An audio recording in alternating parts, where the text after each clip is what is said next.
A 1979 New York Times article described her story as being, quote, one of the Western world's most intriguing and convincing cases of reincarnation. I myself am not a huge believer in reincarnation, mostly because any of the stories I've heard, there's no modern day corroboration of fact. But in Dorothy Eady's case, or as she became known, Setty's case, she has a number of things that line up with her story, with her lifelong story, that she in fact was from ancient Egypt and was actually a priestess in ancient Egypt times. And some of her discoveries are pretty incredible. And frankly, Egyptologists and historians that have looked at this case have spent decades trying to prove that she was lying, but can't. She had information that she shouldn't have had. That begins to make you wonder, maybe she really was reincarnated. Before we get started, if you could please gently destroy the like button and then go ahead and hit subscribe and turn on all notifications, that would be great. I'm going to be posting a ton of content just like this as many times a week as I can. I'm aiming for 3, if not 4, every week going forward, so please come along. The too long didn't read version of this story is you have Dorothy Eady, who as a child has a near-death experience.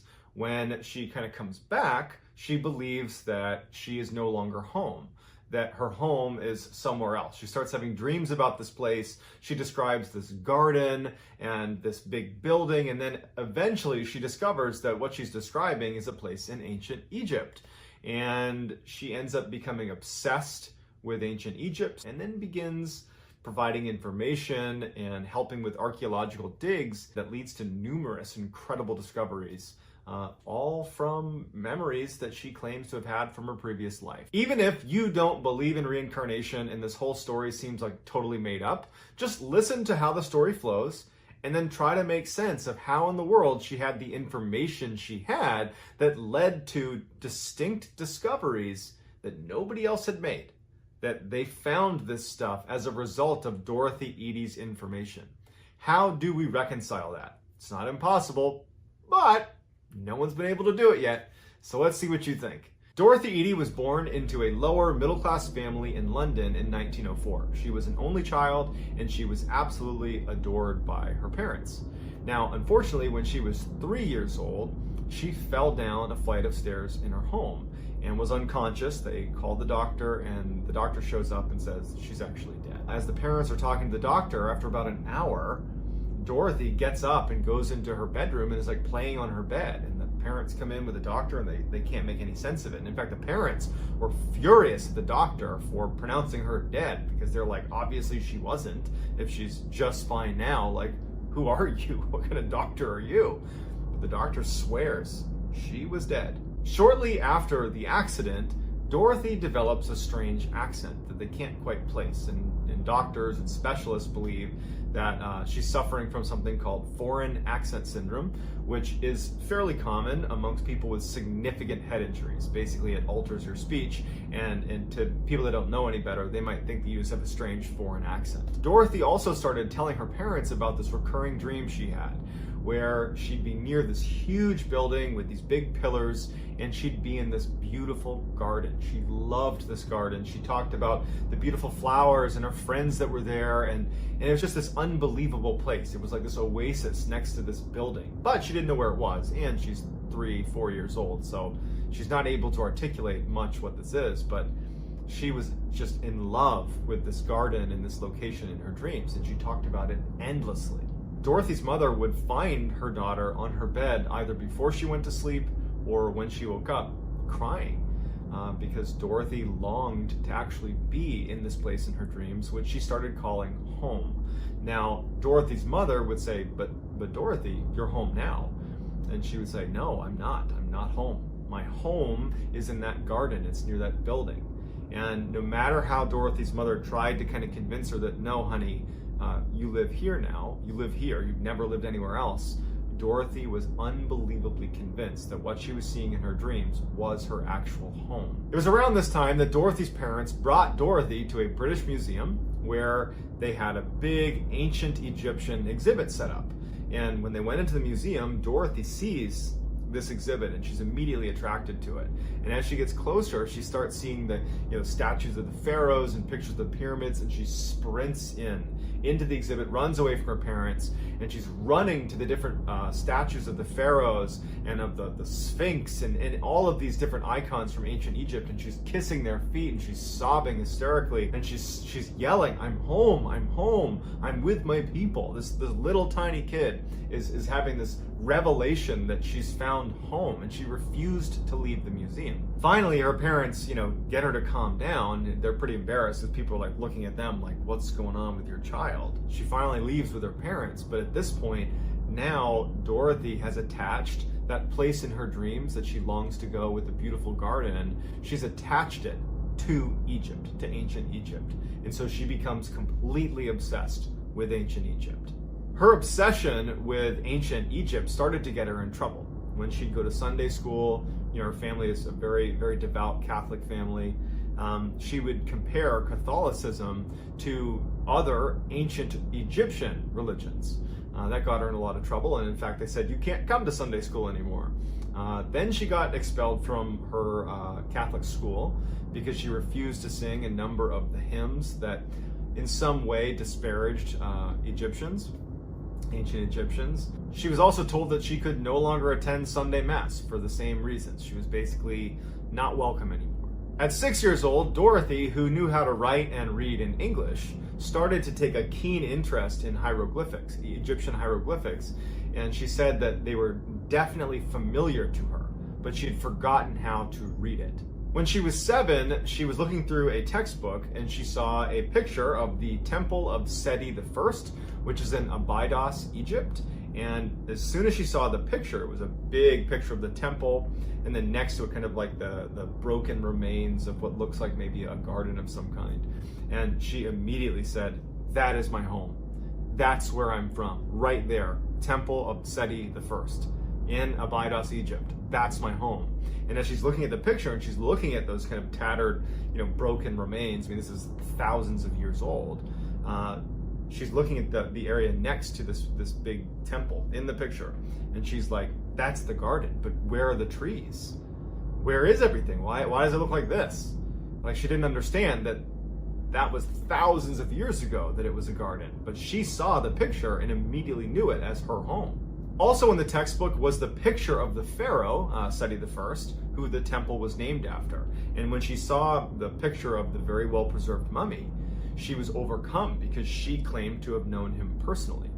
At age 10, Edie was kind of discovered by world-renowned Egyptologist E.A. Wallace Budge, who offered to teach her how to read and write hieroglyphics, which she picked up almost instantly. Starting at 14, in addition to that recurring dream of the Temple of Seti and the garden right next to the Temple of Seti that she claimed was her home, she started having a recurring nightmare where she, in her former life, was in this subterranean enclosure, and she was being questioned by a high priestess who was demanding that she answered her questions, and when she refused, she was beaten. At 27 years old, Edie meets an Egyptian man and falls in love with him, but also, I'm sure on some level, she was marrying him to secure Egyptian residency, because as soon as they got married, they moved right back to Egypt, where she could be a resident.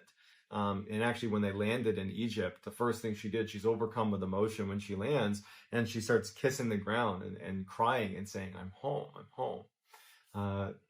Dorothy and her Egyptian husband have a son, and they name him Seti, just like the pharaoh Seti. Once Edie moved to Egypt, she started, by her account, getting visits from an entity known as Hor-Ra. Now, Hor-Ra, she claimed, was the spirit of the pharaoh Seti I. She would get into these almost trance-like states at night over that first year she was in Egypt. It was like she'd be sleeping, but then she would get up and be in this trance, and she would start frantically writing in hieroglyphics in the middle of the night. And her husband would wake up and he would see her doing this, and she was like, he couldn't stop her. He couldn't communicate with her. She was just in a trance, recording what she was claiming Hor-Ra was telling her, was dictating to her that she needed to write down. And it was, in fact, about who she used to be. She used to be, according to Hor-Ra, a woman by the name of Ben Trishit, who lived 3,000 years earlier in the time of Pharaoh Seti I, and who lived in the temple of Seti in and around that garden. So after a year of her going into these trances and writing in hieroglyphics, she had over 70 pages of transcript of what she claims was her story. And it goes like this. Before being born as Dorothy Eady, she was an Egyptian woman named Ben Trishit. Her father was a soldier and her mother was a vegetable seller who actually died when she was just 3 years old. Unable to care for her, Ben Trishit's father placed her in the temple of Qam el-Sultan. She was then raised at the temple where she later became a priestess. When she was 12 years old, Ben Trishit was given two choices: either venture out into the world on her own or become a consecrated virgin and stay at the temple. Ben Trishit decided to take the vows.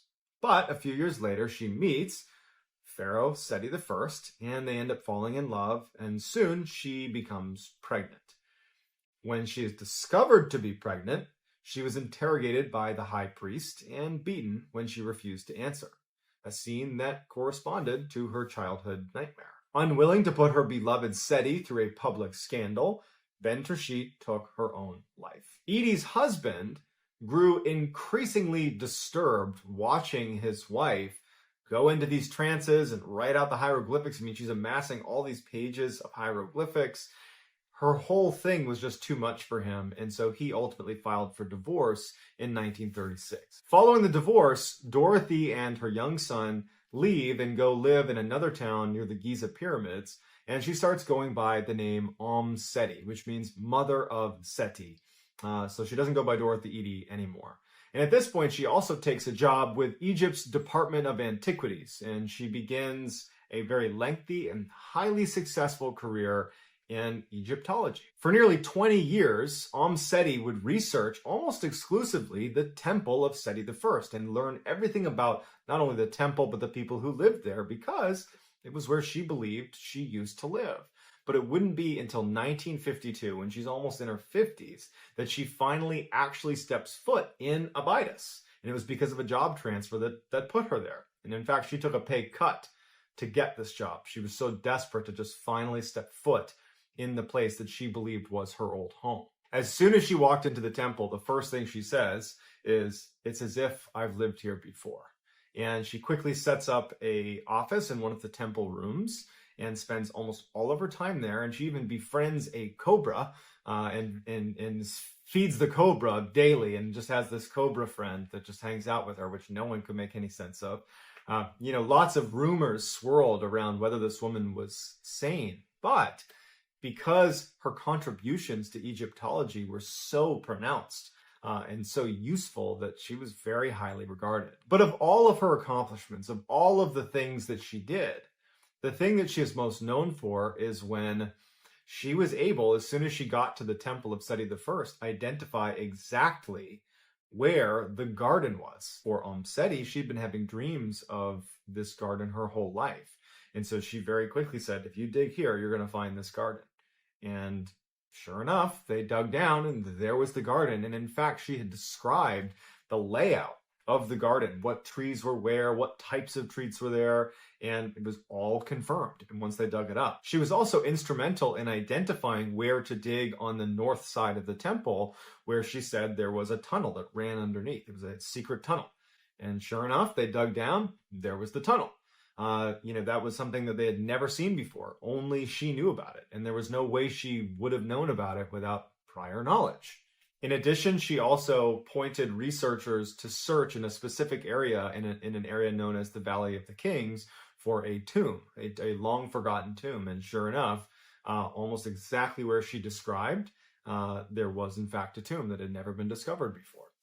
As much as other Egyptologists did not want to accept Seti's claims that she had been reincarnated, and that's why she has all this knowledge, they wanted, frankly, it to be just the ramblings of a crazy person and it to just be some elaborate hoax, but they couldn't deny the fact that she had intimate knowledge of certainly everything that ever happened at the temple of Seti I in the time frame that she claimed to have been living there, 3,000 years prior. Fascinatingly, right before she died, when she was 81, she said that there was a a secret underneath the temple of Seti I. There was a secret chamber, and there was a secret within that secret chamber. But no one's ever gone down there. No one knows where to begin to look. And so without Seti guiding them, it may be one of those things that we'll just never know. So without any sort of rational explanation for how she would have had all this knowledge or understanding of an ancient culture, it leaves skeptics wondering, I mean, is this potentially a real case of reincarnation, or is there a better explanation? And I'd love to hear what you think in the comments. So that's going to do it, guys. Thank you so much for watching. If you liked this, please like the video and hit subscribe. I'm going to be posting multiple times a week stories about the strange, mysterious, dark stuff. If that's the kind of thing you like, then I'm the channel for you, I hope. Also, please follow me on TikTok. My handle is also MrBallen. And then on Instagram, it's JohnBallen416. That's going to do it, guys. Thank you so much for tuning in. See ya. Late at night on August 15th, 2019, two police officers in England were driving in an unmarked police car along this narrow, winding road when all of a sudden, right in front of them, another car came bombing down the road towards them. And so both cars came to a screeching stop, and then one occupant from this other car got out of their vehicle, and one of the officers got out of their vehicle. What happened next was so horrific that a special law was passed to make sure it never happened again. But before we get into today's story, if you're a fan of the strange, dark, and mysterious delivered in story format, then you've come to the right place because that's all we do, and we upload once a week. So if that's of interest to you, please remove the prong in all of the like buttons belts. Also, please subscribe to our channel and turn on all notifications so you don't miss any of our weekly uploads. Okay, let's get into today's story.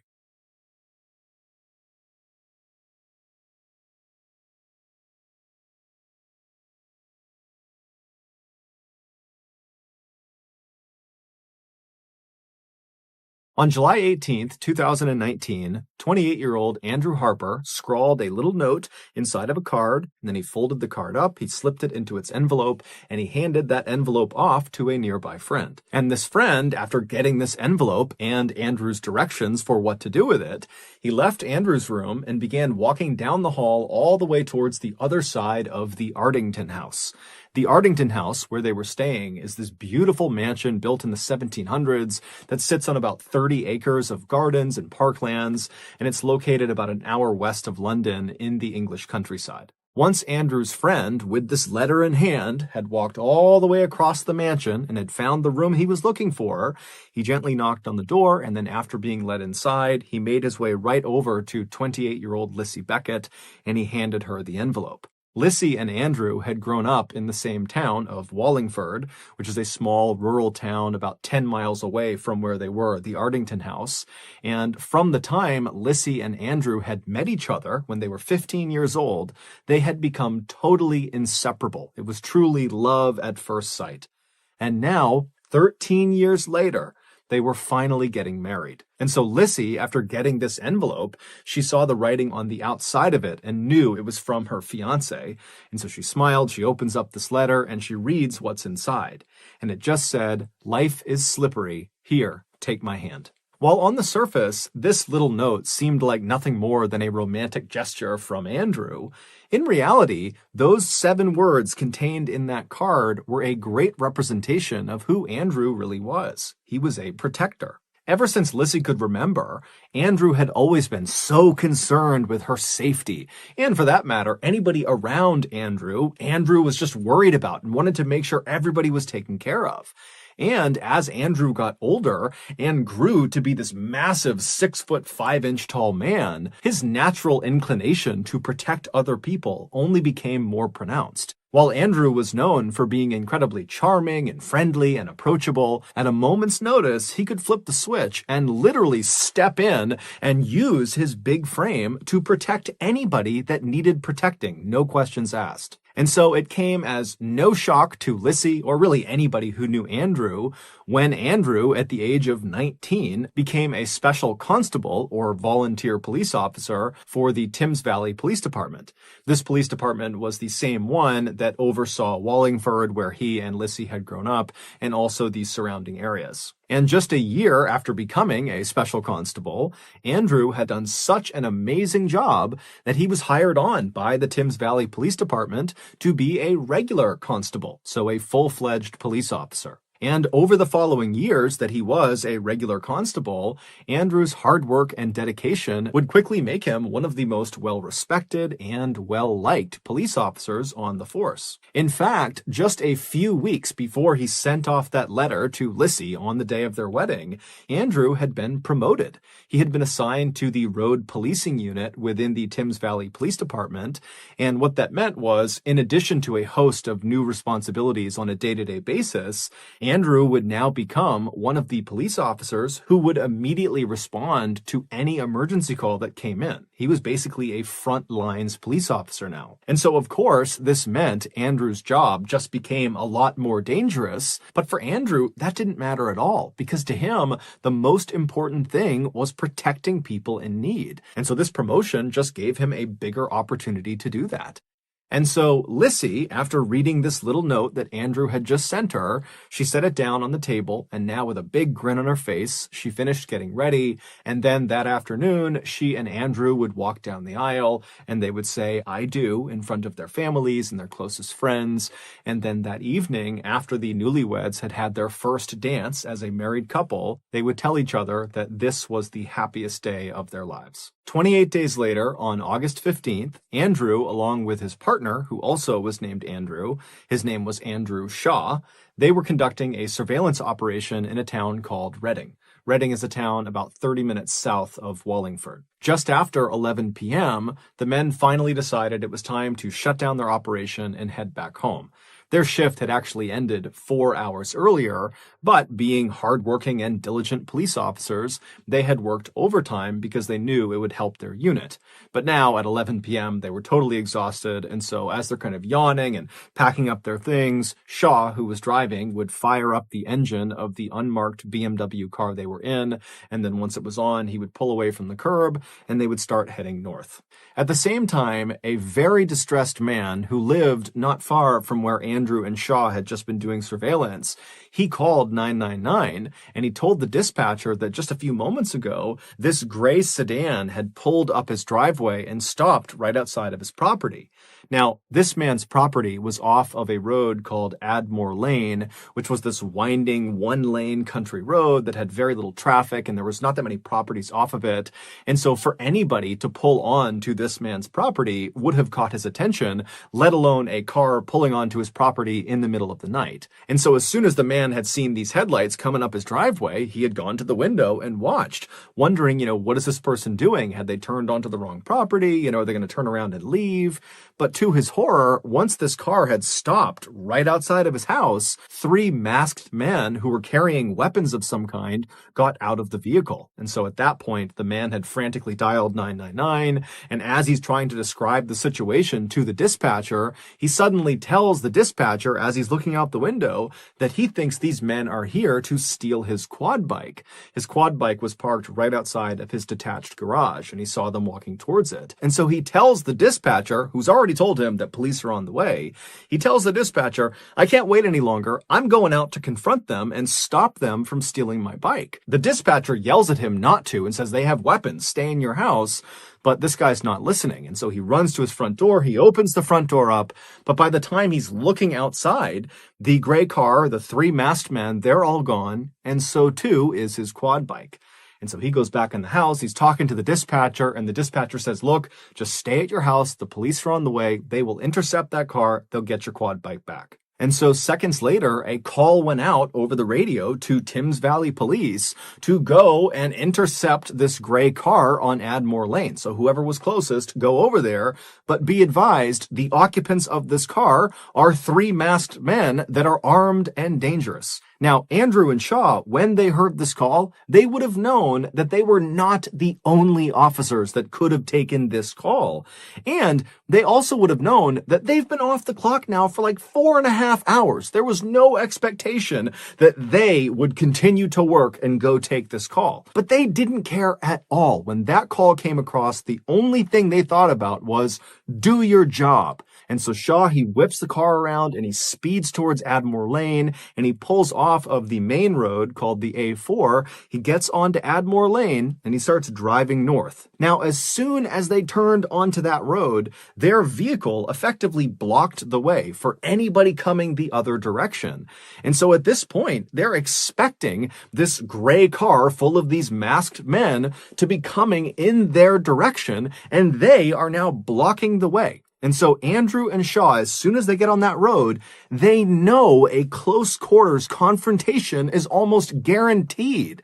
But when you listen to the dash cam footage from the front of their vehicle that picked up the voices of Andrew and Shaw as they turn onto this road, there is no nerves, there's no fear, there's no hesitation. They are calm as can be. This is what they have trained for. They were ready. And so Shaw, he's making his way up this winding road. It's totally pitch black. The trees are practically on top of the road. It's like a tunnel of trees. And so they're driving along this road, and then all of a sudden, up in the distance, you can see on the dash cam footage, you see headlights bombing toward them. They're way off in the distance, and then all of a sudden, that car, these headlights, they come flooring out right in front of them, and both cars come to a screeching stop. You can hear the screeching of the brakes on the dash cam footage. And so this car in front of them comes to a full stop, and Shaw, he stops, but then he moves up just a little bit closer before fully stopping the car. And so now the two cars are only maybe 10 or 15 feet apart. At this point, it's important to understand that the vehicle that Shaw and Andrew were in was an unmarked car, and they had intentionally not put on their blue lights as they're cruising up this road because they didn't want the suspects to see the blue lights in the distance and turn around and get away. And so now they've come face to face, and so Andrew and Shaw, they're looking at this vehicle, and they can see that one, it's a gray sedan, so it matches the description of the car they're looking for, and two, behind this gray sedan is what looks like a quad bike that they are towing. And so they know this is the car they were looking for. It's on Admore Lane. This is going to be it.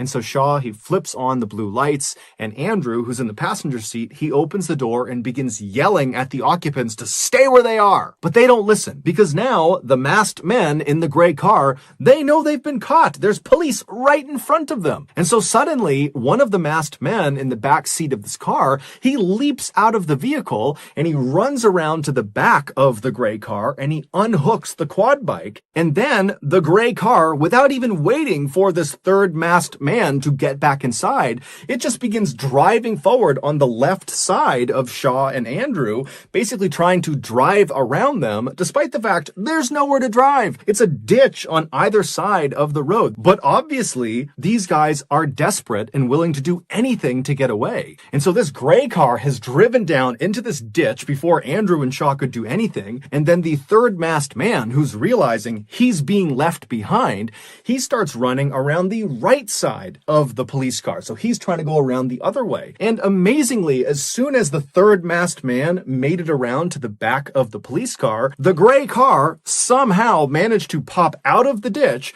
and got back onto the road, and it starts driving away from Shaw and Andrew. And as they're driving away, the third masked man is just on the road running after them. And so Andrew, seeing an opportunity to potentially grab this third masked man that was out on foot, he jumps out of the police car, he turns and starts running down the road after the suspects. And so Shaw, he doesn't have enough space on this road to turn around and drive after them. And so all he could do was put the car into reverse and then look over his shoulder and start driving in reverse after them. And so as Shaw is driving backwards down this road, he can see out of his rear window Andrew, who is chasing the third masked man, who is chasing the gray car. And so we can see all this happening out his back window. And then something totally strange that just defied logic happened. The third masked man suddenly leaps as if he's trying to jump into the moving car. And at the same time, Andrew, who's closed the distance on him, kind of lunges for the third masked man. And then just as suddenly as these two maneuvers have happened, both men just vanish, and then the gray car just drives away and disappears.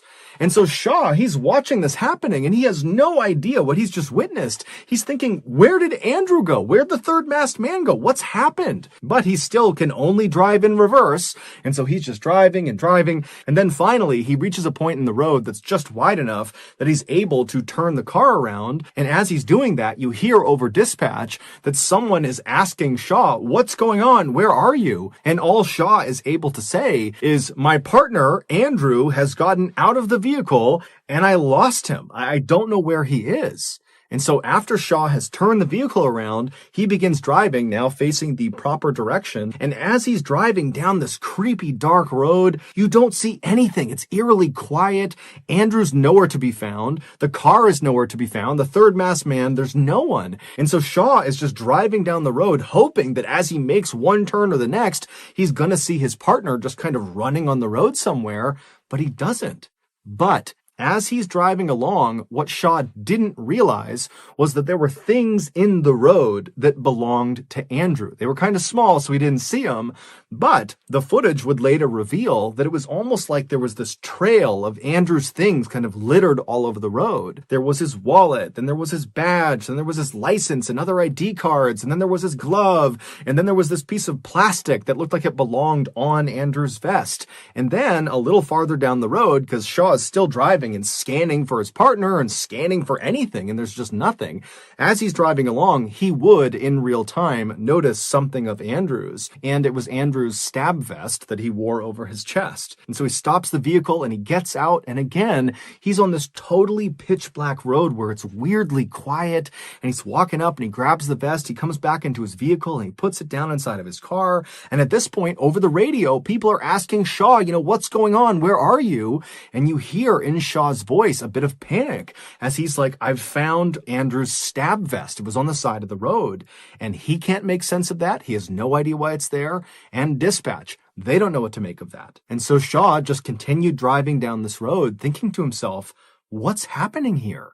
Meanwhile, less than a mile away at the end of Admore Lane, where it joined up with A4, which is where Andrew and Shaw had originally come in, two other Thames Valley police cars had arrived at that intersection. They had gone there specifically to try to intercept this gray car as they fled. And so they're sitting at this intersection and they're looking up Admore Lane and they see headlights bombing towards them. It's the gray car, and the gray car comes speeding out onto A4. It makes a hard turn and it speeds away from these two police cars. And so one of these two police cars that were waiting out on the A4, one of them takes off following the gray car. But the other police car, they stay right there because unbelievably, they had just spotted Andrew. It would turn out when Shaw first put the BMW into reverse and he began going in reverse towards his partner who was chasing the third masked man who was chasing the gray car, when he was doing that and he was watching out his back window and he saw the third masked man jump and then disappear and then Andrew disappeared, that was not a figment of his imagination. That really happened. The third masked man had attempted to jump into the moving vehicle, and he had been successful. As for Andrew, why he suddenly vanished, the reason for that is truly horrific. The three masked men were 18-year-old Henry Long and 17-year-olds Albert Bowers and Jesse Cole. All three of them, prior to this night, had fairly extensive criminal records, and they proudly referred to themselves as career thieves, which basically just meant they spent all day and all night stealing from people. And so that night, they had gone out with the intention of stealing that man's quad bike. It's unclear how they knew he had a quad bike, but they definitely showed up prepared because they knew they would have to get onto his property and very quickly tow that bike out of there before the homeowner could stop them. And so they had attached this long, very thick rope to the back of their gray car. It was basically like this big loop of rope, almost like a lasso. And so when they pulled up onto that man's property, they backed up to the quad bike and they looped that stretch of rope over the handlebars of this quad bike. And then all three of them piled back into the gray car and they sped off with the quad bike in tow. But when they were on Admore Lane and came face to face with Andrew and Shaw and realized those are police officers and were caught, the third masked man, aka Jesse Cole, he hopped out of the gray car, he ran around to the back, and he unhooked the loop of rope from this quad bike, ditching the quad bike by the side of the road so that it would be easier for the gray car to make their getaway. And so once it was free, the gray car kind of took off without Jesse. And so Jesse ran around the cop car, but Jesse would get back up to the side of the gray car and he would leap into the window. And as soon as he was inside, and Henry, who was driving, he knew he was inside, so they're all good, Henry hit the gas. And who was standing with both feet inside of that loop of rope dangling off the back of the gray car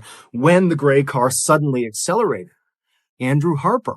Andrew was swept off of his feet as the rope grabbed onto his legs, and so his head came back and smashed into the ground, and then he was dragged for 91 seconds at an average speed of 42.5 miles per hour down Admore Lane. It was only after he had been dragged for over a mile, whipping violently side to side, smashing not only into the ground, but into trees and fence posts and shrubs, just getting destroyed on this road, that finally, when they pulled off of Admore Lane and got onto A4, that turn swung Andrew around and he smashed into a curb that dislodged him from the rope and sent him careening into traffic. At that point, one of those two police cars took off after the gray car in pursuit. But the other car, they saw Andrew as he was thrown off the back of the gray car and launched onto A4.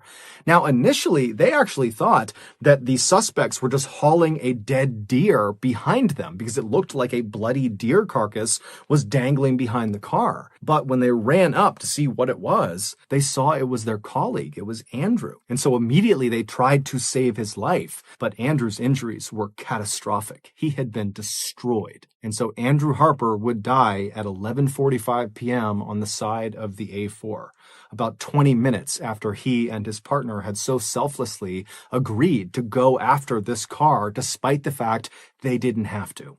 The three killers were arrested about 1 hour after Andrew had died. A police helicopter had spotted their car parked amongst some buildings about 4 miles away from where Andrew was found. During their trial, the three teens would say they had no idea that Andrew was attached to that tow rope as they sped down Admore Lane. This is despite the fact that the prosecution, they went out and recreated the exact scene that played out on Admore Lane. They used the same car, they used the same tow rope, and they used a very lifelike dummy that was the same size as Andrew Harper. It was 6'5", 200 pounds, and they strapped it on the back of the car, and they drove the same mile stretch to see what it would be like to drive with Andrew attached to the back. And these experts that went through this recreation over and over and over again, they said the same thing. It was nearly impossible to drive the car because as soon as the dummy would start to shift one way or the other, it would tug and pull on this little gray car. And so handling this car would have been a nightmare, not to mention the fact that the sound of Andrew grinding against the cement and smashing into trees and posts would have been extremely loud. And so the prosecution attested that there was absolutely no way that those three teens wouldn't have known that there was a person connected to the back of their car. Also, the prosecution said that all along Admore Lane, they found blood on both sides of the road, high up into bushes and on trees, indicating that as Henry had driven along with Andrew behind him, he must have been swerving violently side to side, most likely, at least according to the prosecution, to try to dislodge the person that was stuck on the back of his car. But the three teens never changed their story. They also never once said they regretted what they did. They showed absolutely no remorse. And when the verdict was read, and these three teens were not found guilty of murder. They were found guilty of manslaughter, but everybody knew that was significantly better because the sentences were so much shorter. When that verdict came back, These three teens were punching the air and cheering and laughing, just making a complete spectacle out of it. And then after being led out of the courthouse with the devastated family of Andrew Harper basically watching them, they were smirking and smiling at the cameras and waving and just treating the whole thing like it was one big joke. Still to this day, none of them have apologized or expressed any regret or remorse about what happened. In fact, two of the killers, Jesse and Albert, they've come out publicly and said they're going to write a book about this crime, about killing Andrew Harper, and there's no indication that this book is being written because they feel bad. It's almost certainly being written because it's an opportunity to make money. Following the verdict, Andrew's wife, Lissy, who was totally devastated not only by the loss of her husband, but also by what she viewed as total injustice with regards to the fact that these three killers had not been convicted of murder, she would go on to lobby for years to pass a brand new law called Harper's Law that would give an automatic life sentence to any criminal that killed an emergency worker while they were committing a crime, meaning this law would not differentiate between whether it was manslaughter or murder. If you killed an emergency worker while committing a crime, you're going to jail for life. And this year, Harper's Law was passed. However, it will have no effect on the sentences of Andrew Harper's killers. Henry would be sentenced to 16 years in prison, and the other two, Albert and Jesse, would be sentenced to 13 years in prison each. All three of them will be eligible for parole by the time they are 28 years old, which is the same age that Andrew was when they killed him. So that's going to do it. If you got something out of today's episode and you haven't done this already, please remove the prong from all of the like button's belts. Also, please subscribe to our channel and turn on all notifications so you don't miss any of our weekly uploads. We now have a podcast just called MrBallen Podcast that puts out brand new, never before heard podcast exclusive stories on Monday mornings. On Thursday mornings, we put up remastered audio files from our most popular YouTube videos. Again, it's just called MrBallen Podcast, and you can find it on Spotify, Amazon, Apple Podcasts, Google, basically anywhere you find your podcasts, you can find this one. We also have two additional YouTube channels. One is called MrBallen Shorts, and the other is called MrBallen en Español. We also post near daily content on our Facebook and Snapchat pages.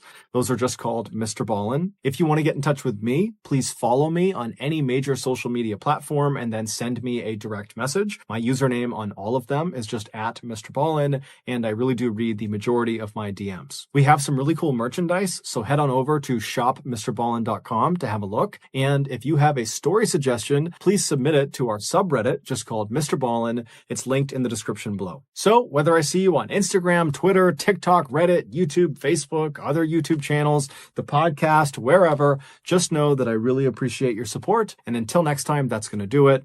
See ya. This video is brought to you by Current. Today, we're going to look at 3 places you can't go and people who went there anyways. But before we get into today's stories, if you're a fan of the strange, dark, and mysterious delivered in story format, then you've come to the right place because that's all we do, and we upload once or twice every week. So if that's of interest to you, please offer to do the like button's laundry, but be sure to stop the dryer when their clothes are still slightly damp. Also, please subscribe to our channel and turn on all notifications so you don't miss any of our weekly uploads. All right, let's get into today's stories.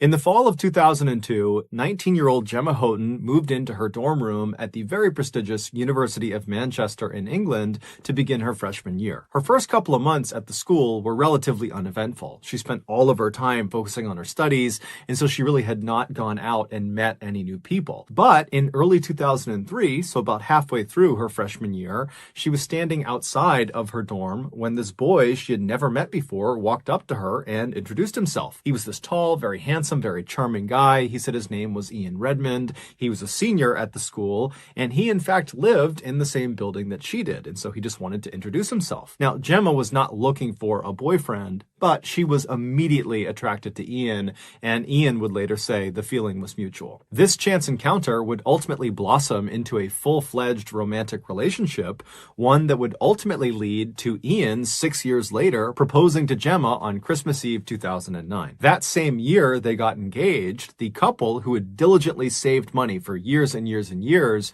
were able to pool their money and buy a house together. It was not a very nice house. It was a fairly beat-up cottage in this little town in England that would need a lot of work, but Ian and Gemma were actually very excited to do the work. They looked at this as an opportunity to make the house exactly the way they wanted it, and it was a chance for them to spend some quality time together. So for the next 2 years, during all of their free time, Ian and Gemma would work on their home, and then finally in August of 2011, right before their actual wedding day, they finished the renovation. Their home is done.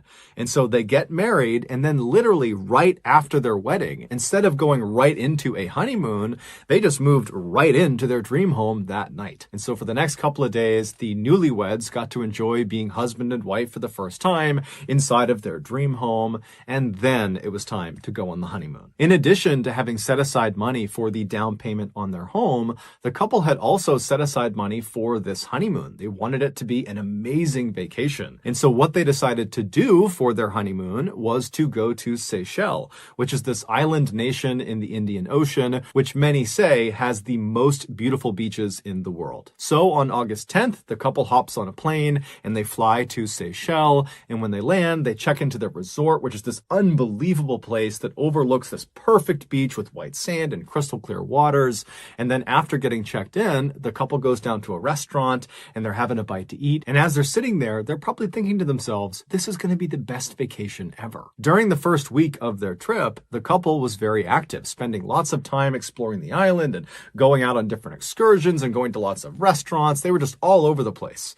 And so come Tuesday, August 16th, which was the start of their second week and final week of this honeymoon, the couple was kind of tired from all the activity. And so they decided they would just have a lazy day at the beach that day. And so the couple grabbed their swimsuits and their towels and their chairs, and they left the resort and headed down to the beach right outside. And then after finding a decent spot on the sand, they set up their chairs and towels, put their stuff down, and Gemma, she laid down on one of the chairs to begin sunbathing, and Ian, he grabbed his fins and his snorkel, and he kissed Gemma on the cheek and said he was going to go down to the water and go for a swim. Gemma remembers watching Ian as he walked across the beach and stopped in front of the water and put on his big fins and got his snorkel on, and then he kind of awkwardly duck walked his way into the water. And Gemma remembers just smiling and laughing to herself, watching him awkwardly do this, and then thinking to herself how lucky she was to be married to such an amazing guy. She really loved him so much. After Ian had finally gotten into the water and had begun his snorkeling journey, Gemma laid back and began to doze off to sleep. A little while later, though, Gemma suddenly woke up to the sound of what almost sounded like someone sneezing really, really loudly. And so instinctively, she sat up and scanned the water line for her husband, but all she saw were other tourists in the water swimming and snorkeling and doing all sorts of stuff. She couldn't find Ian. And then she heard a male voice calling out for help, and it was coming off to the right towards the top of the beach, pretty far away from her. And she turned and she saw Ian. Ian was about 60 feet off of the sand, so he's well out into the water, and he appeared to be kind of hunched forward with his arm kind of in the water, and he's waving his other arm in the air. It was like he was stuck on something, and before Gemma could get up and run to him or help him in any way, Ian just begins to scream at the top of his lungs. When Ian began screaming, there was a surgeon who was also on vacation at this beach, who was in a boat near where Ian was. He hears the scream and he boats over to Ian, and he and the guy who was in the boat with him managed to pull Ian out of the water. They get him on the boat, and Ian is alive and he's conscious, but he is missing his entire left arm. He's missing the majority of his left thigh, and there was a huge chunk missing from his midsection. It would turn out Ian had been attacked by a bull shark, one of the most aggressive sharks in the world. That sneezing sound that Gemma had heard that had startled her awake was the sound Ian had made through his snorkel when the shark bit down on him. The surgeon rushed Ian to the shore and pulled him out and got him onto the sand and began trying to save his life. At the same time, Gemma had come running up the beach and she managed to push through the quickly forming crowd, and she drops down next to her husband. And Ian at this point is alive and he's conscious. He's very badly hurt, but he's looking up and he's clearly making eye contact with Gemma. And Gemma, she's looking down at her husband and she's making clear eye contact with him. And they don't really say much. It was like this horrible moment where all they could do was just be in the moment together. And so during this kind of silent acknowledgement, Ian would ultimately pass away. It would turn out, over the past few weeks, there had been a rash of shark attacks at this beach, including one other fatal attack on another tourist. Because shark attacks in Seychelles were so unheard of, they believed this had to be the work of one rogue bull shark. That was the one shark that was doing all of these attacks. And so because this shark had not been captured or killed, the country had actually instituted a temporary ban on swimming at this beach and a few other beaches. But for whatever reason, the ban had not been communicated effectively to the tourists, nor had it been enforced on the tourists. And so Gemma and Ian had no idea the water was a dangerous place to be. They just looked out and saw other tourists swimming around and believed it was totally safe, when in reality, it obviously wasn't. Gemma would quickly return to England, and she would host her husband's funeral in the same church she and he had been married in 10 days earlier. Before we get into our next story, I want to talk about today's sponsor, Current. Have you ever felt like everyone around you has a weirdly deep understanding of their personal finances? They're investing in the stock market, they have 401ks and Roth IRAs, they're buying up crypto and NFTs and Ethereum, they got all this stuff going on, and you're like, I have a bank account? If that's you, then you're like me. And if you're like me, you really need to sign up for Current. Imagine a company that could drastically simplify your personal finances. They could help you save money, they could earn you points on your purchases, and on top of that, they have a very slick mobile app. Well, the company you're thinking of would be Current. They are not only designed for the not financial gurus like myself, they are also designed for the future. Right now, virtually every bank requires you, at least at some point, to come into their physical location, despite the fact we're in 2021, about to go into 2022, where everything is online, but banks have not evolved. Current, on the other hand, they have evolved. Their entire operation is online. Once you sign up, they fire you off one of these sweet little debit cards, but then everything else is done on their app. Current and I are also giving away $10,000 to you all. All you gotta do is sign up for Current using my promo code BALLEN, and then you could be one of 20 people who wins $500. So go sign up now. Okay, back to the stories. In 1986, 35 million Americans went to see the brand new movie Crocodile Dundee, which was a comedy that starred this very capable and rugged Australian crocodile hunter who goes to New York City. One of the 35 million Americans who saw this film was a 24-year-old model from Virginia named Ginger Meadows. And after seeing this film, Ginger felt inspired to actually go to Australia to see it for herself because it looked so amazing in this movie. So a couple of months later, in March of 1987, Ginger, by herself, hops on a plane and flies to Perth, which is a major city in Western Australia. And her plan was she would land in Australia and then work odd jobs to make a little bit of cash, and then use that cash to fund her travels all over the country. And then at some point, after she was tired of doing that, she would head back to the United States. So she lands in Perth, and immediately she sees her first opportunity to make some money. There had been this huge sailing competition in the city leading up to the weekend she arrived there. And so she saw all these luxury yachts anchored at all these docks along the coastline. And Ginger's thinking to herself, you know, these huge ships, they have crews that work on them basically full time. Maybe one of these boats could use an extra set of hands. And so Ginger, who's very friendly and outgoing, she went right down to one of these docks and she stopped in front of the very first yacht she saw, which was this huge luxury 100-foot yacht. And she introduced herself to the captain of this boat, and She said, hey, can I hitch a ride with you guys to the next place you're going? And in exchange, I'll work for you. And as it happened, the captain was actually looking for another crew member to assist their chef. And so he said, okay, well, can you cook? And Ginger said, yeah, I'm a great cook. And he said, okay, well, you're hired. You can be the chef's assistant. And so Ginger, she climbs on board and she meets the rest of the 5 other crew members, including the chef who she'd be working with. And the chef's name was Jane, and those two would become very close. And then shortly after Ginger had come aboard, the captain cast off their lines and they headed out to sea. Their next stop was going to be New Guinea, which was roughly 14 days of travel away. After about a week at sea, the captain realized they were dangerously low on fresh water. And so he decided to take a detour and turn east and head inland along this river system that would bring them to this large freshwater pool, which he also knew had this huge waterfall that dumped down into it. And so he figured they could go right underneath this waterfall and fill up their jugs with all this fresh water and then head back out and they'd be good. So on the morning of March 29th, the captain anchored the yacht out at sea near the mouth of this river system, and then he lowered the yacht's dinghy, which was a smaller, more agile boat. And once that was in the water, he, Ginger, Jane, and the rest of the crew, they hop in this dinghy along with all these large empty water jugs, and they begin making their way towards this river. And so they're traveling up this river for a little while, and then finally they get to this huge freshwater pool, and right in front of them is this amazing waterfall, and everybody is just totally awestruck by this waterfall. It's like a gem in the middle of nowhere, because they're in very rugged Australia at this point. And so the captain, he brings the dinghy right near the base of the waterfall, and one by one they hold up their water jugs and they fill them with fresh water, and then they're about to turn and go back out to sea and get back on their yacht when the captain thinks to himself, you know what, we've been at sea for 7 days straight, it's been very monotonous,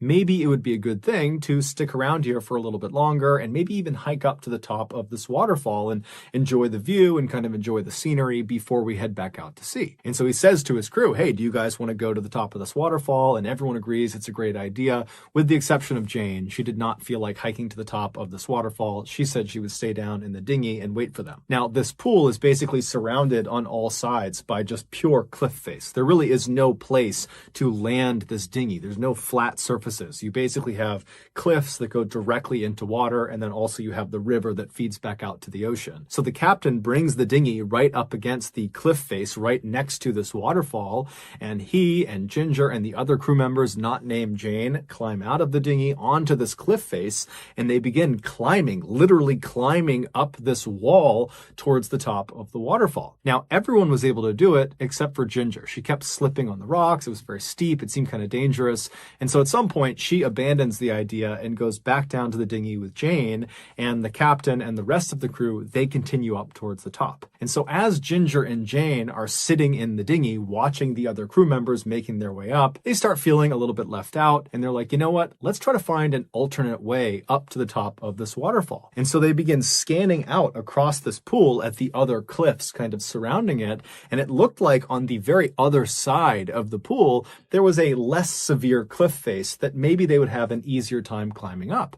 And so the two women, they jump into the murky brown water and begin swimming directly across this pool towards this other cliff.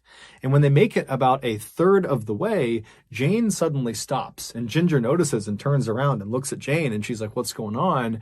And Jane would tell her, you know, something just feels off. This doesn't feel right. Let's go back to the dinghy. Let's just forget about this. But Ginger is like, come on, we're so close. Let's just keep going. It'll be awesome once we get to the top of this waterfall. And so Jane, she's totally hesitant, but she says, okay, fine. And they both continue to swim. And then all of a sudden, they hear their captain, who is now on top of the waterfall, screaming down to them to get out of the water right now. And they notice he is pointing down at the pool in a direction slightly away from where they were. And so they're looking up at him, and they're following his finger down to the part of the pool he's pointing at, and they see there is this tidal wave of water coming towards them. It is a 12-foot long saltwater crocodile that has noticed them, and it is charging straight at them. Now, Jane and Ginger knew they were too far away from the dinghy to be able to swim to it before this crocodile was going to reach them, and so their next best choice was just to turn and swim towards the nearest cliff face, because again, there is no place to get out of the water. There's only cliffs. And so they swim towards this cliff face, which is right on the edge of the bottom of the waterfall, and so water is landing on them, and they reach the cliff face and they're trying to climb up and pull themselves out of the water, but there's nowhere to grab onto. It's all totally slick. There's no good handholds. And so all they have is this little ledge that is in the water that they're standing on, but they're still halfway into the water. And so after they struggle for a minute trying to pull themselves out of the water and they realize they can't do it, they both just turn around and they lock arms and they look out through the water that's falling down in front of them into the pool, and they see this crocodile has followed them and it is now stopped right on the other side of the water that's falling down, and it's just staring at them with its mouth wide open. And the two women are looking at it, they don't know what to do, and the captain and the other crew members, they see what's going on and they're trying to climb down as fast as they possibly can to try to rescue them, but it's going to take several minutes at least before they get down to the dinghy. And so Jane and Ginger, they're totally aware of this and they're just staring at this crocodile, screaming at it, trying to get it to go away. And at some point, the crocodile does just close its mouth and sink below the surface. But now they don't know where it is, and this causes Ginger to completely panic, and she lets go of Jane's arm and she dives into the water off to the right and attempts to swim away from the crocodile back over to the boat. But Ginger only made it 2 strokes before the crocodile suddenly re-emerged underneath her and grabbed her by the waist and pulled her under the water. Jane is just standing there watching all of this happen in front of her. She has no idea what to do. The crew is still not down in the dinghy, so she's totally stranded, and she's just staring at the area where Ginger has been pulled below the surface. And just seconds after she's been pulled under, the crocodile re-emerges with its head pointed towards Jane, and in its jaws is Ginger. And Ginger's got her arms up over her head. She's wide-eyed, and she's looking right at Jane. And Jane makes eye contact with her, but there's nothing she can do. And she just watched as Ginger again was pulled back under, and this time she did not come up again. Ultimately, Jane would be rescued from the ledge. The crew would get down to the dinghy, they'd swing over, they would pick her up, and then about 2 days later, they would find what was left of Ginger's remains. It would turn out the captain was well aware of the threat the crocodiles posed in this river, and he had told his crew, Ginger and Jane included, about this threat, and that at no point should anyone get in this water. But of course, his warning went unheeded. If you Google the words Burning Man and you click on images, you'll see lots of scantily clad and somewhat wild-looking people roaming around the Nevada desert on strange-looking bikes, and in the background, you'll see all these huge, bizarre statues of aliens and robots and animals, and these statues are often draped in more wild-looking people, or these statues are on fire, and these wild-looking people are dancing and rejoicing all around the flames. Based on these images, you might think Burning Man is just some totally weird substance-fueled party out in the middle of the desert. And while that is true to some degree, it's not totally accurate. Burning Man is not a party. It's actually an experiment that 70,000 people from all over the world participate in every year. The question this experiment is trying to answer is, can a random segment of the population come together and build a community out of nothing in the middle of nowhere?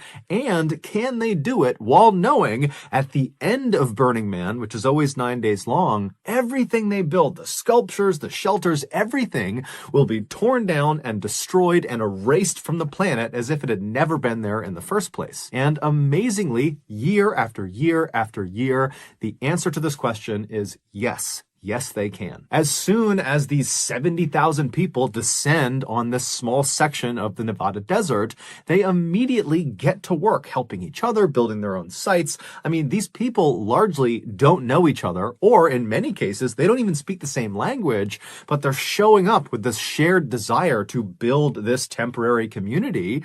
And so they begin seamlessly working together. And while shelters are being stood up all over the place, other attendees will pull out instruments and form impromptu bands, and then the artists of the group will get together and begin building these kind of strange sculptures. And so very quickly, within only a few hours, every year in Burning Man, this plot of barren desert turns into this beautiful, otherworldly utopia full of totally happy and fulfilled and excited strangers. But in 2017, the utopia that was created at that Burning Man was shattered by one man, and his name was Aaron Joel. In 2017, Aaron Joel was a tall, handsome, 41-year-old free spirit who, from the time he was just a little kid, had this sort of restless energy about him. He always needed to be out doing stuff. He could never sit still.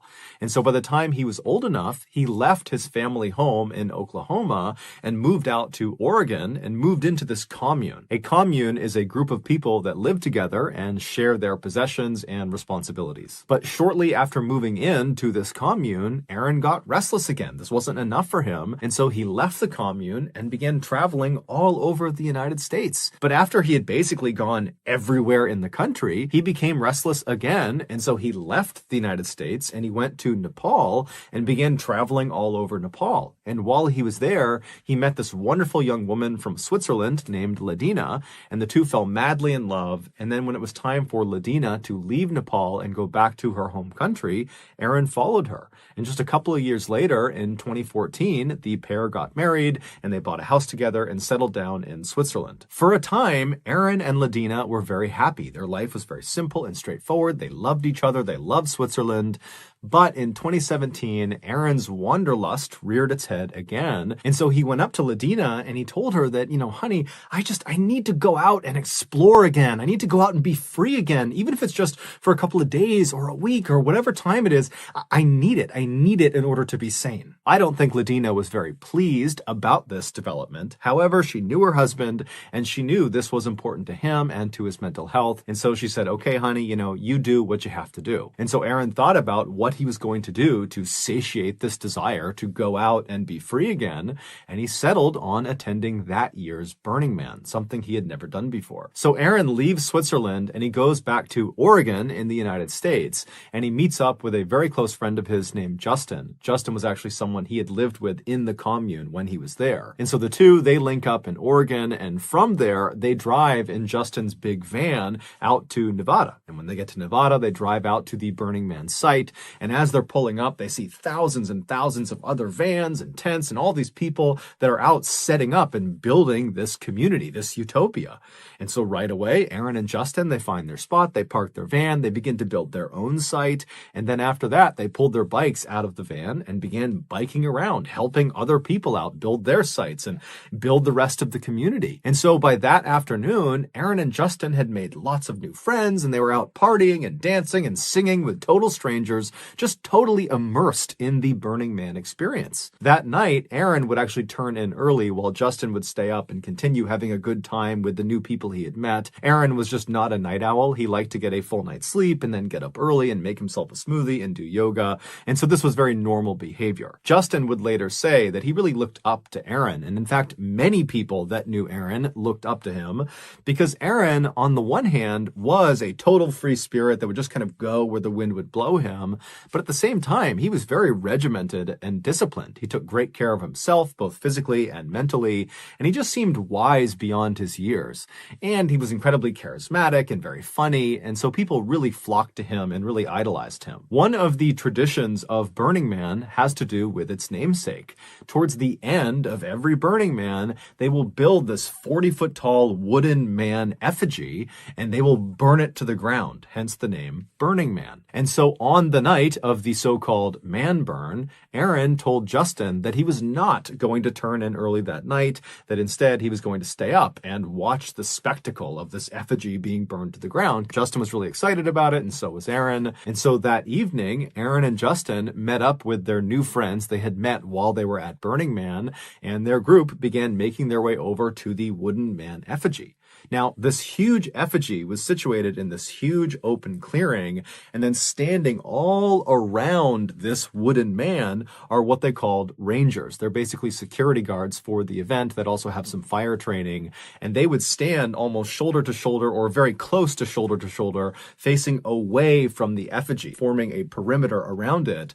And the rangers' job was to prevent the crowd of 70,000 people from getting too close to the effigy when it was was on fire because it's obviously a huge hazard. And so Aaron, Justin, and their friends, when they got to this clearing and saw the effigy, they would have seen thousands and thousands of event attendees converging on this effigy, getting as close to the Rangers as they possibly could on all sides. And so Aaron and Justin and their friends, they make their way up to one particular section of this crowd, and they begin fighting their way through all these people, trying to get as close to the Rangers as they possibly could because they want a good view of this man burn. And then once they were satisfied with their view, they just stopped and waited for the effigy to be lit. But before the effigy was lit, Aaron would turn to Justin and say, hey, I have some friends from Switzerland who are here right now. They're on the other side of the effigy, on the other side of the crowd, and I'm going to go see them right now. And so Justin was totally bummed that Aaron was going to be leaving right before this thing is lit because he wanted to experience this with Aaron.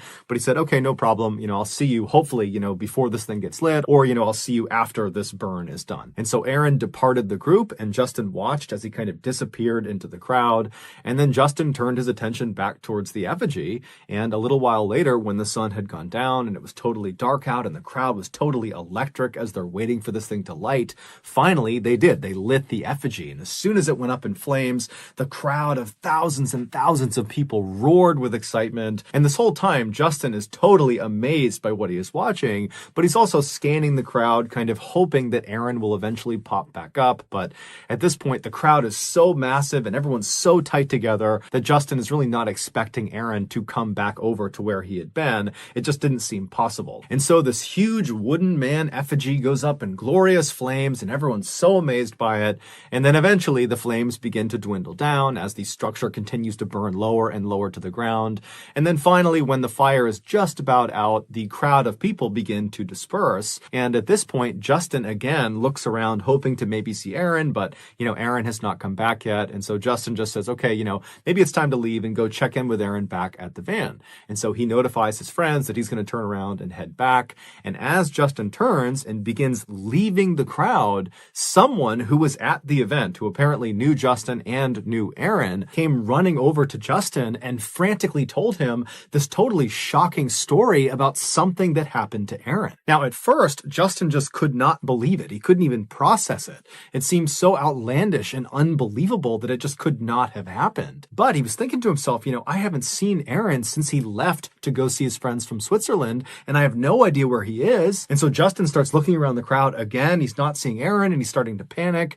And so finally, Justin just turns and starts running back towards his van in hopes that Aaron is going to be there. But when he gets back to his van, Aaron is not there, and there's no sign that Aaron has been back after they had left for the man burn. It would turn out that shocking story Justin had been told about Aaron was true.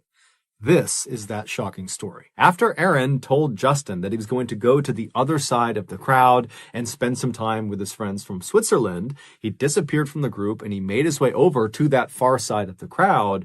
But we don't know if he actually met up with friends from Switzerland or if that was just some cover to get away from Justin and the other people he was with. But regardless, at some point, Aaron made his way over to the other side of the effigy, away from Justin and away from his other friends. And once he was over there, he pushed his way towards the front of the crowd until he was right in front of the Rangers with front row seats of the effigy. And then after the effigy was set alight and was fully engulfed in flames, Aaron, at some point, bum rushed one of the Rangers right in front of him and was able to push past him. And then before that Ranger or any other nearby Rangers could stop him, Aaron was able to sprint directly into the bottom of this massive effigy, right into the fire, and he disappeared inside of it. Because the crowd was massive and unruly and many people were under the influence of drugs or alcohol or both, because of all of that, even though Aaron is running into the fire right in front of them, it was like nobody noticed. Everybody was in kind of their own worlds, and it's dark out, there's this fire. I mean, there's so many distractions that really nobody noticed this happening besides the rangers that were immediately affected by Aaron running past them and some of the people that were right at the front of the crowd watching as Aaron did this. And so this is why Justin and the rest of his friends had no idea this had happened, despite the fact they were watching this fire as this was happening. Aaron would ultimately only be inside of the flames for 12 seconds before the rangers were able to go inside and pull him out. But by that time, it was already too late. Aaron would be rushed to the hospital, but he would die that night. It would later be determined that Aaron was completely sober at the time he decided to run into the burning man, which means he was of clear mind when he decided to do this. And so it was determined that his death had to be a suicide. However, his family and his friends and anybody who knew him are just totally not buying the idea that he decided to commit suicide, especially like this. It just didn't make any sense. This is not something Aaron would have done. He was acting totally normally. His behavior was not erratic. Something else must have caused this to happen. But unfortunately, at this point, no one has come close to figuring out what this other thing could be. And so to date, his death still remains largely a mystery. Here is a picture one of the bystanders took of Aaron as he charges into the fire. So that's going to do it, guys. If you found the secret in today's episode, let us know in the comments section what it is and where you found it, so give us the timestamp. And if you're the first to do that, we'll pin you at the top of the comment section. If you got something out of today's video and you haven't done this already, please offer to do the like button's laundry, but be sure to stop the dryer while their clothes are still slightly damp. Also, please subscribe to our channel and turn on all notifications so you don't miss any of our weekly 1 or 2 video uploads. We are now selling merchandise like flannels and hats and sweatshirts and all sorts of stuff. If you're interested, go to shopmrballen.com. If you want to learn about upcoming deals and promotions for our shop, go to our shop's Instagram page. The username is shopmrballen. If you want to get in touch with me, you can direct message me on Instagram or on Twitter. My username for both platforms is the same. It's just MrBallen. I also have a ton of content over on TikTok where my username is also MrBallen. We have a second YouTube channel just called MrBallen Shorts where we post random short videos and lost episodes. We also have a Facebook page just called MrBallen where we post condensed versions of the longer episodes you see on YouTube. If you have a story suggestion, please submit it to our subreddit just called MrBallen. It's linked in the description below. So whether I see you on Twitter, Instagram, TikTok, Reddit, YouTube, Facebook, or some combination, just know that I really appreciate your support. And until next time, that's going to do it. See ya.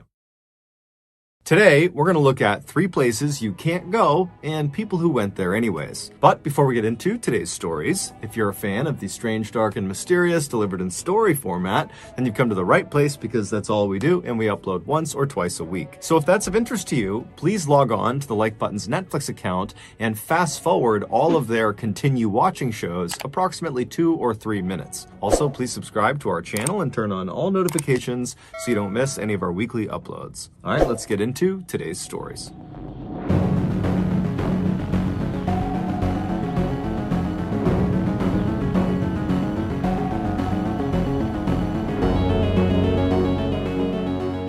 Located on the far northern tip of Maine, right on the border of Canada, lies a small rural town called Van Buren.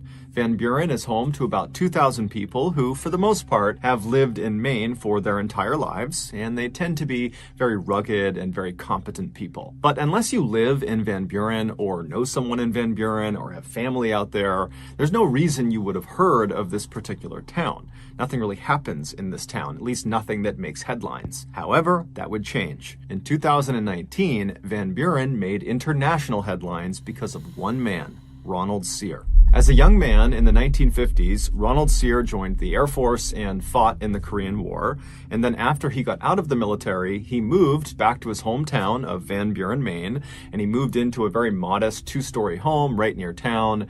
And for a little while, he just kind of floated about, didn't really have a direction in life. But eventually, because of his love for working with his hands and his general skill at working with his hands and building things, he started a small but successful tool selling company that he ran right out of his shed on his property. Fast forward to 2019, Ronald Sear at that time was 65 years old and he still lived in the same property right near town in Van Buren. However, he now lived alone and he still ran this tool selling business right out of his work shed. And for Ronald, this was enough. He was very content with his life. He was very happy. But that year, he would face a crisis. One bright, sunny morning in the summer of that year, Ronald left his house and he walked over to his shed. He went inside, and right away he noticed something. Ronald kept all these bins inside of his shed that were full of all of the different tools that he would sell. And because he was in there all the time, either literally selling tools or tinkering with whatever it was he was building himself,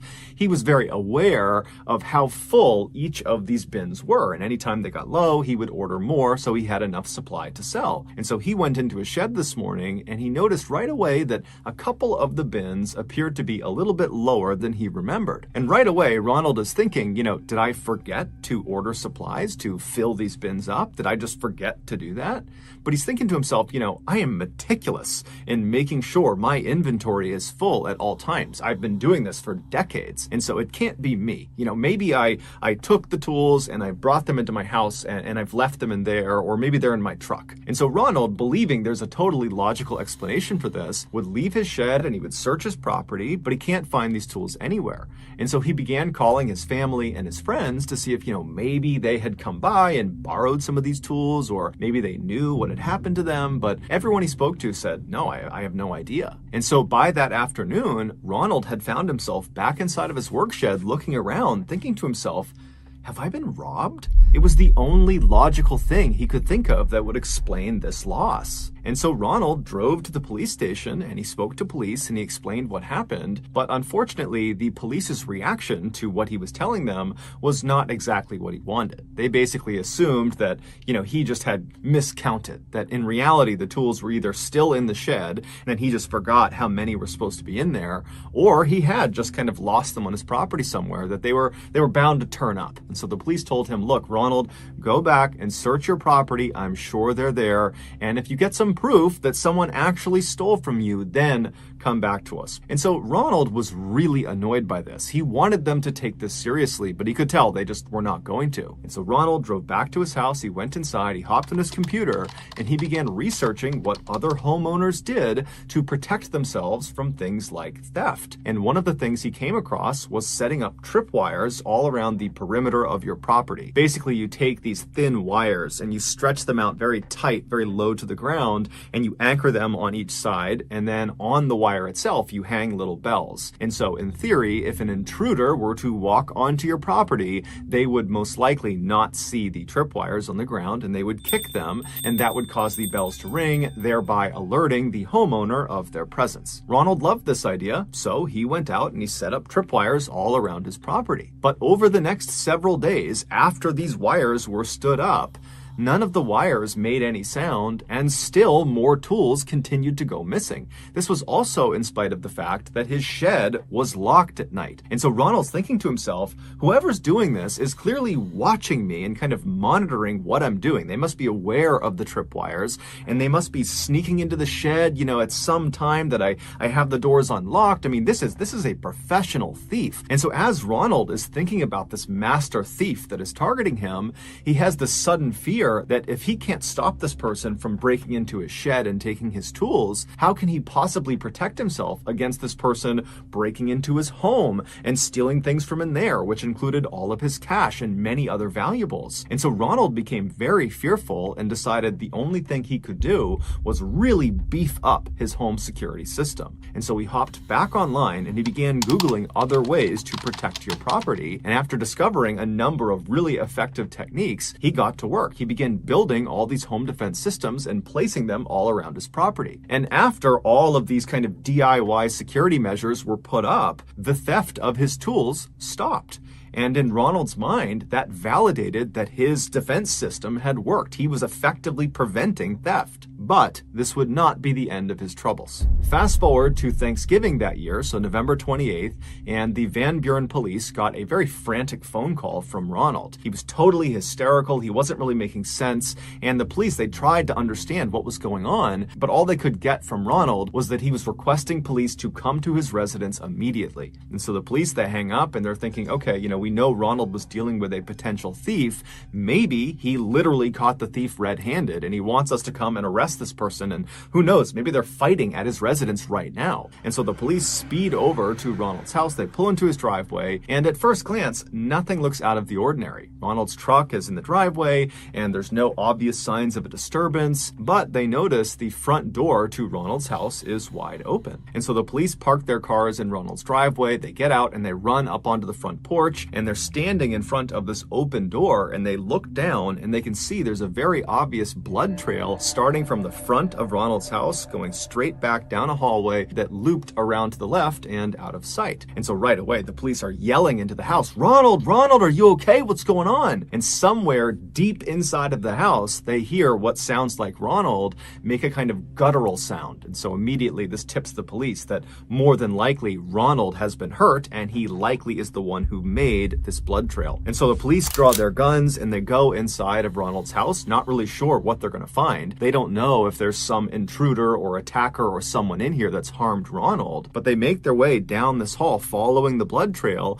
They turn the corner, and then sitting at the end of the blood trail is Ronald. He's sitting down with his back to some cabinets in the kitchen, and he's clutching his midsection. He is covered in blood. He's completely pale. And so right away, the officers call in backup, but then as a security measure, they search the rest of the first floor to make sure there is no other person here. There was no one on the first floor. They went to the second floor. They peeked around up there. They didn't see anyone. So they rushed back down to Ronald, who's still just sitting there, and they begin administering first aid, and they're trying to get him to explain what happened. How did you get hurt? But Ronald is clearly in shock. He's kind of in a daze. He's not making sense. And then by the time the paramedics showed up just a couple of minutes later, Ronald had slipped into unconsciousness. When Ronald was wheeled out of the house, the responding officers and the backup officers, who by now had arrived, decided to search the rest of Ronald's house to see if there was some clue as to what had happened. And so they began searching in the kitchen, looking around, but there wasn't anything that stood out to them. And then they began walking around towards the living room,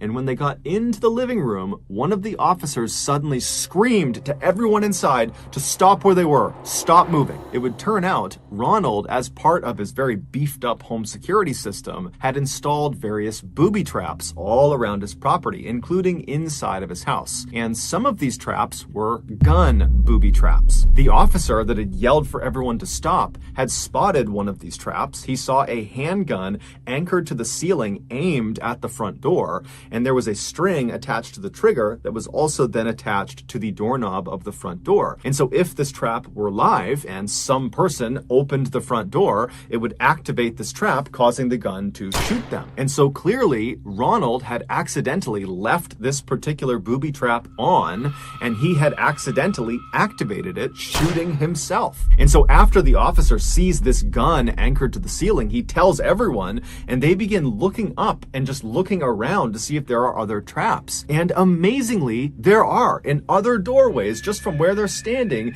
they can see the barrels of guns pointing down that are obvious booby traps. In their haste to get in there and figure out what was going on, they hadn't noticed all of these guns in the ceiling, and so it was just kind of a miracle that none of the other traps had been set off. Ronald would be rushed to the hospital that night, but he would pass away from his wound. His death would be ruled an accident, and to this day, we don't know if he really was dealing with a professional thief that was stealing his tools, or if it was just a figment of his imagination.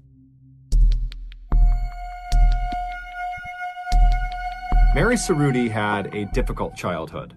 Growing up in the 1950s and early 1960s in Houston, Texas, Mary's family barely had enough money to get by. And then by the time Mary was 21, both of her parents had passed away, leaving her with nothing. After their deaths, Mary kind of bounced around Houston, going from one low-paying job to the next, and then eventually she met a man that she fell madly in love with, and they got married, but unfortunately that marriage would end in divorce. After Mary got over that heartbreak, she would meet another man who she would also fall in love with, and they would get married too, but like her first marriage, this one also ended in divorce. At this point, Mary was so devastated by yet another heartbreak that she just kind of accepted that she was not gonna get married again. She was not gonna have a family of her own. But she didn't let this get her down. Instead, she kind of embraced her life as a loner. Fast forward to 2015, and Mary was 61 years old, and she was still living alone. She lived in a small home in a Houston neighborhood. This neighborhood, over the last several decades, had really begun to grow. Lots of new apartment complexes were being built all the time, and in fact, one of the apartment developers had approached Mary and offered to buy her house so they could build over her land, but she had refused because she loved her house. She did not want to sell it. It didn't matter what they offered her. And so she was the only house in this long stretch of apartment buildings that didn't sell. But Mary kind of liked it. She wrote in her diary that her bungalow was like a castle, and all these apartment buildings all around her were her castle walls. Mary didn't really have much contact with other people. She didn't have a consistent job, so she didn't have relationships with coworkers. She didn't have much contact, if any, with her living family, and she really didn't have any friends, with the exception of one woman who was in town who owned an arts and crafts shop, who Mary would periodically go into town and say hello to. But despite all that, Mary was not lonely. She had lots and lots of cats, and she loved cats. Anytime she saw a stray cat out in the neighborhood, Mary would get the cat food and water, and then eventually would try to coax the cat to come into her house. And then when it did, she would win the cat's trust, and then she would give it a place to live, and she would feed it and take care of it. And so before long, she had dozens of cats living in the house with her. And so these cats kind of became Mary's best friends, and so she rarely left the house, if ever. She mostly just stayed in the house with them. In February of that year, one of Mary's neighbors happened to be walking by her property, and they looked over and they saw a stack of mail had grown on her front porch, indicating that Mary had not opened her door to get her mail. And this neighbor also noticed that while Mary's property did tend to get a little bit overgrown with the trees and the grass, it was exceptionally overgrown, like no one was even trying to take care of it. And so this neighbor was concerned that maybe something had happened to Mary, and so they opened up her fence, they walked across the yard, they went up onto the porch, and they knocked on the front door, but it was silent. And so this neighbor kind of leaned over and looked in the window that was just to the left of the door to see if maybe they could look inside, but there was a curtain drawn across that window, so they couldn't see anything. And so the neighbor tried knocking on the door one more time, but again, met with silence. And so after standing there for a minute, the neighbor left the front porch and walked around to the side of the house to see if maybe they could look in one of those windows, but when they went around to the side, those windows were covered with curtains too. So the neighbor walked back to the front of the property and just stood there looking at the house, wondering what they should do. And something told them that something's off, something's wrong, someone needs to make sure Mary really is okay. Someone needs to get inside of this house. And so the neighbor called the Houston police and explained the situation. A few minutes later, the Houston police arrived, and they too went right up onto Mary's porch. They knocked on her door. It was met with silence. And so after that, the police talked to one of the other neighbors and got a key that Mary had apparently given them previously. And the police went back to Mary's front door. They used the key. They unlocked the door. They opened it up, and right away they were hit with this horrible smell coming from inside the house. The police pushed the door the rest of the way open, and they stepped inside and they yelled out for Mary, but it was silent. And then before the police even began walking around looking for her, they looked off to their left and the right inside of the house, and they saw there were all these dead cats all over the ground. And so the Houston police didn't know what happened to Mary, but right away they're thinking, okay, we've seen scenarios like this before where someone who lives alone that no one really checks on dies unexpectedly, and then when they pass away, all of their pets are trapped in the house, they're not getting fed, and so they pass away too. And so the police at this point are fully expecting to find Mary's dead body somewhere in the house. And so they begin walking through the house looking for it. But after searching the house top to bottom, they could not find Mary. And so the police leave Mary's house. And at this point, there are people outside gathered because they see the police cars. And so the police grabbed a couple of the neighbors and they asked them, do you know anything about this woman? Did she say anything about where she was going? Did you see her leave at any point? And the consensus amongst the neighbors they spoke to was that Mary basically kept to herself. She did not travel. She didn't go anywhere. She mostly just stayed in her house with her cats. And so it was very unlikely that she would have just abandoned the property and abandoned her cats because she loved them so much. And so the police at this point are thinking, okay, she's got to be in this house somewhere. And so the police called a few more officers to the property, and the group went back inside of Mary's house, and they really looked for Mary, thinking that, maybe she slipped into a closet and that's where she passed away, or, maybe she's just hidden somewhere in the house. And so they really kind of ripped the house apart looking for her. But again, there was just nothing. And so after they finally stopped the search without finding Mary, the police contacted Mary's extended family and they asked them the same questions. Did Mary say anything about a trip she was going to take? Is there any reason she would just abandon her property? And they all would say, look, we don't talk to Mary. We don't know where she went. We have no idea. And so for a little while, the Houston police continued to search for Mary in and around Houston. But eventually, after finding nothing, the search kind of stopped and they reached out to Mary's family and said, if you hear anything else about what happened to Mary, please let us know. Several months later, Mary's house went into foreclosure because no one was making the payments anymore, and the bank put her house up for auction. And a real estate entrepreneur in Houston bought the house up quickly, and after cleaning it out, he put it on the market to be rented out. And for the next couple of years, several tenants lived in Mary's old house, none of them staying for very long. Then in March of 2017, when the property was vacant, this young couple reached out to the landlord and said they were looking to rent and they were hoping to potentially stay in this property for 2 or 3 years. The landlord was thrilled and he sent over a lease for them to sign. And then once the couple had signed the lease and the property was theirs, the husband decided to just go over on his own and walk around the property and see what they would need to buy in terms of furnishings. And so the husband arrives at the property, he goes in the front door, he walks around the first floor, and then at some point he decides he wants to go up into the attic to see how much storage space they have. And so he gets underneath the trap door in the ceiling, he grabs the string and he pulls it down, revealing this folded up ladder. He flips down the lower ladder piece and puts it on the ground, and then he began climbing up. Once he got up into the attic, he stayed standing on the ladder and just kind of scanned around, and he saw there really wasn't much up there. There was a couple of metal cages that appeared to have been for pets or something, but it was very dirty and dark, and it appeared like no one had really come up here in a long time. And he kind of assumed that, the other tenants weren't using this as a storage space. And so the husband was about to go back down the ladder when he noticed off to the right side of the attic, kind of far away from the ladder, right where the roof begins to pitch down, he saw one of the floorboards was kind of popped up like it shouldn't be.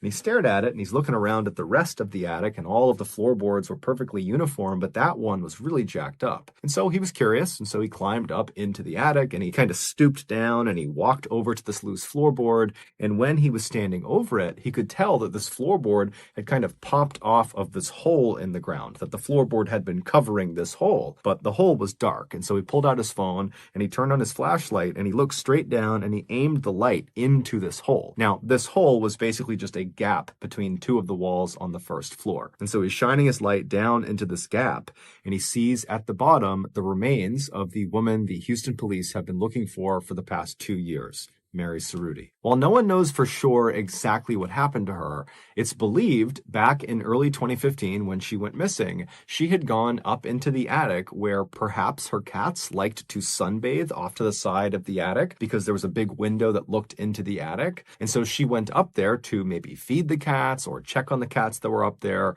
And when she walked over to that side of the attic where the window looked in, she stepped on that loose floorboard and it gave out from her weight and she kind of fell through it like a trap door and fell down into that gap between the walls. It's unlikely she was hurt from this fall, but when she stood back up again in this kind of narrow space, she would have realized very quickly that there was nowhere for her to go. You can't go left, you can't go right, and you can't get back up into the attic. It was too far up for her to reach, and there was no way for her to kind of use the walls to climb back up because the space she was in was so narrow. I mean, she could barely move. She also didn't have a cell phone on her, so she couldn't call anyone. If she screamed out, no one would have heard her because she was behind several walls of insulation. And because no one ever checked on her, there was no one that was just going to find her trapped in the wall. She was totally on her own. And so trapped in this little space, Mary spent probably a couple of days screaming and trying to get her way out, but nothing worked. And then eventually she passed away. And then unfortunately, all of her cats did too. Her death was ruled an accident.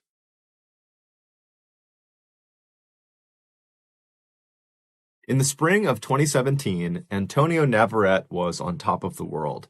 Just a year earlier, the 21-year-old Florida resident had met the love of his life, a young woman named Daisy Martinez. And now Daisy was pregnant, and so she and Antonio were very excited about starting a family together. For the time being, Antonio and Daisy were living with Antonio's parents in his hometown of Waimama, which is a quiet rural suburb just south of Tampa. But Antonio had a bright future ahead of him. Ever since he had graduated high school, he knew what he wanted to do with his life. He wanted to be an auto mechanic, and he had the skills to do it. From the time he was a toddler, he had always been obsessed with cars, breaking apart his toy cars and putting them back together. And then as he got a little bit older, he began drawing these very intricate drawings of cars that he loved or designs for new cars. And then when he was a teenager, he began actually tinkering around with real cars until he finally acquired a car of his own. It was a white Chevy lowrider pickup truck that he tricked out with all these fancy lights and special rims and this huge sound system that took up most of his back seat. It was thanks in part to this truck, which he nicknamed Casper, that Antonio, who was too shy to be much of a ladies' man, met up with Daisy in the first place. Antonio had driven Casper to a local car meetup for other car enthusiasts, where you could basically park your vehicle and you could walk around and see what other people did to upgrade or enhance their vehicles. And so while Antonio was there, he was walking around when he saw on the far side of this meetup, there was this unbelievably beautiful young woman, and he found himself just staring at her. He couldn't help it. And this young woman, who was Daisy, she eventually would look up and she would smile at him, and the rest, as they say, was history. 6 months later, not long after Daisy had moved in with Antonio at his parents' house and the couple had announced to their delighted families that they were going to have a baby, Antonio got yet another good piece of news. He'd landed a good job with a company that did maintenance work for Tampa Electric Company's Big Bend power plant, which was located in Apollo, Florida, which was about 10 miles to the east of Antonio's parents' home. Now, this was not Antonio's dream job. He still very much wanted to eventually become an auto mechanic, but this job paid $12 an hour, nearly double what he was used to making. And so with this job, he and Daisy would finally be able to raise enough money to get a place of their own, hopefully before the baby arrived that fall. Also, Antonio had been told by other people who worked at this company that this was actually a really easy job, that pretty much you just rolled around on golf carts all day picking up trash. It was perfect. A few weeks later, on June 24th, Antonio found himself driving in his truck to the Big Bend power plant for his first day on the job. As he drove, he would have glanced over at the picture of Daisy he had taped to his dashboard. She was the only woman he had ever loved besides his mother. When Antonio arrived at the Big Bend power plant, he was totally amazed at just how enormous this thing was. It was basically this huge factory that sat right up against the water, and there were 4 huge smokestacks coming out of the ceiling of this factory with white smoke billowing out of them. This plant produced electricity, and they did this by burning coal. This process was done in 4 distinct units that were inside of this factory that Antonio was looking at. And each of these units is comprised of a humongous boiler, which is basically a 12-story tall oven. And so coal is loaded into this huge boiler, and it burns at the bottom of the boiler, creating some steam. And that steam goes up the boiler and begins to turn these huge turbines, creating the electricity. And then the steam just continues up the boiler and then out its respective smokestack into the air. In newer units, the airborne ash, which is a natural byproduct of burning coal, is captured inside of the boiler. But at Big Bend, 3 of their 4 units were built in the 1970s, so they were older models, and they did not capture the airborne ash inside the boilers. Instead, the ash would get heated up so much that it would melt and turn into a substance called slag, which basically is molten lava, like the stuff that comes out of volcanoes. That's what slag is. And so as this slag kind of builds up inside of the boiler, it would go through this man-sized hole at the very bottom of the boiler, and right below that hole is this 30-foot tall water tank called a cooling tank, and this red-hot slag, it basically dumps down into that water, which cools it off, turning it into these kind of glassy rocks. And then they settle at the bottom of this 30-foot cooling tank, and at the bottom of the cooling tank is this grinding mechanism that pulls these hardened, cooled off little boulders of slag into it, and it crushes them up and spits them out on the other side as little tiny bits of slag chips. And then these chips get sold for use in everything from sandpaper to roofing shingles. So after Antonio had spent several minutes just admiring this gargantuan building he would be working in,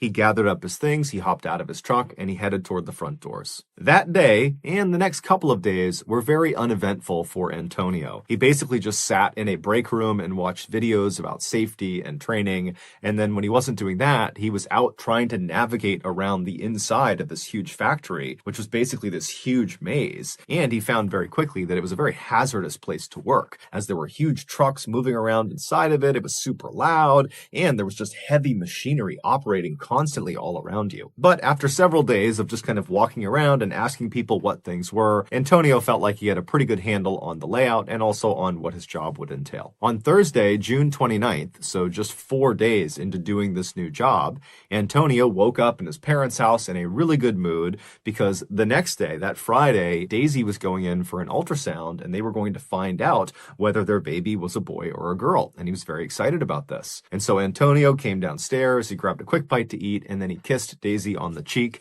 and he headed outside into his truck and began the commute to work. A few hours later, Antonio's mother was in the grocery store when she pulled her phone out of her purse, and she noticed Antonio had called her and she missed it, but he had left a voicemail. And so she played the voicemail and then put the phone to her ear.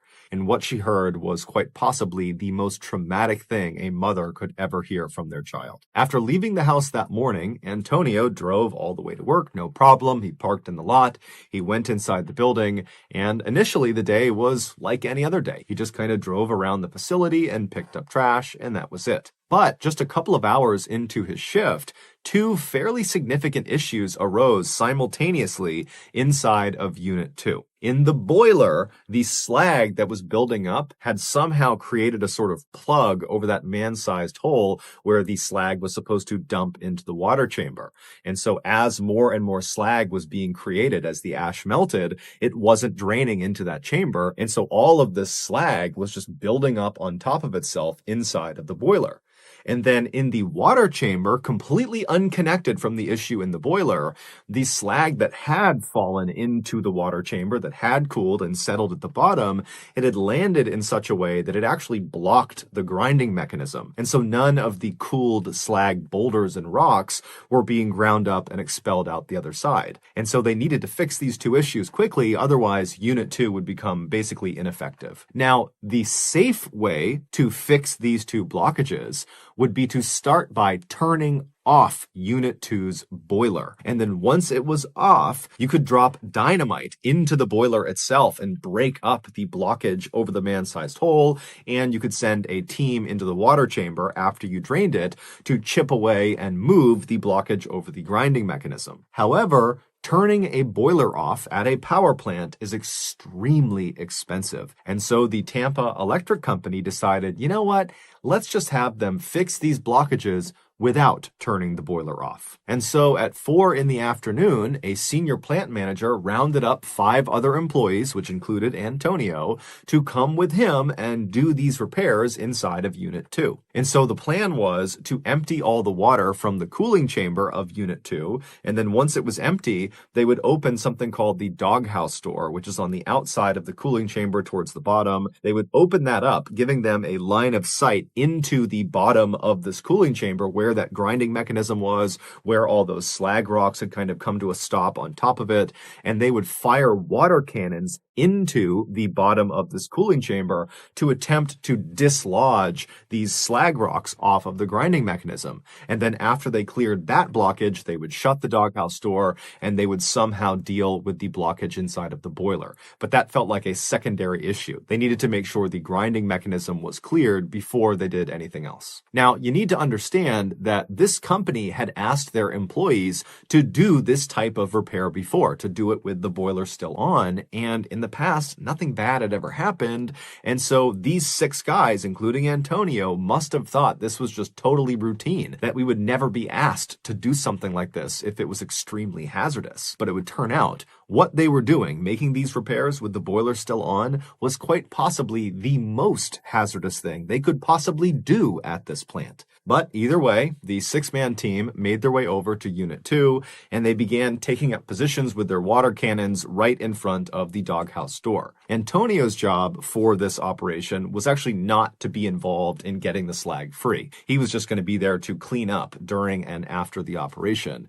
And so he stood kind of in front of the doghouse door, but but maybe 10 or 15 feet back, just kind of standing back, watching the other guys do their jobs. Now, you need to understand the scale of the machinery in front of Antonio and these other men. You have the water chamber, which is 30 feet tall, and then above the water chamber is the 12-story tall boiler that is still on. So there's coal actively burning inside of it. There's red hot slag, so like lava, just kind of tumbling around inside of it. And the steam inside of this boiler is well over 1,000 degrees Fahrenheit.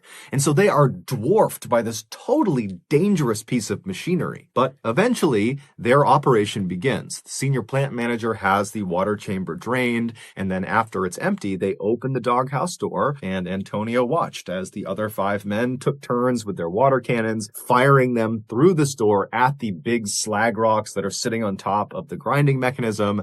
And it wasn't really working that well, but they were starting to make some progress. And Antonio likely was just kind of getting bored waiting for this to be over because there really wasn't much for him to do. There wasn't much cleanup. And then as he's standing there, something horrible happened. Because the boiler had been left on, all that ash was still getting melted and turned into slag. And the slag was not being drained because that plug had formed over the man-sized hole in the boiler. And so you have all this slag that's building up. It's getting heavier and heavier and heavier.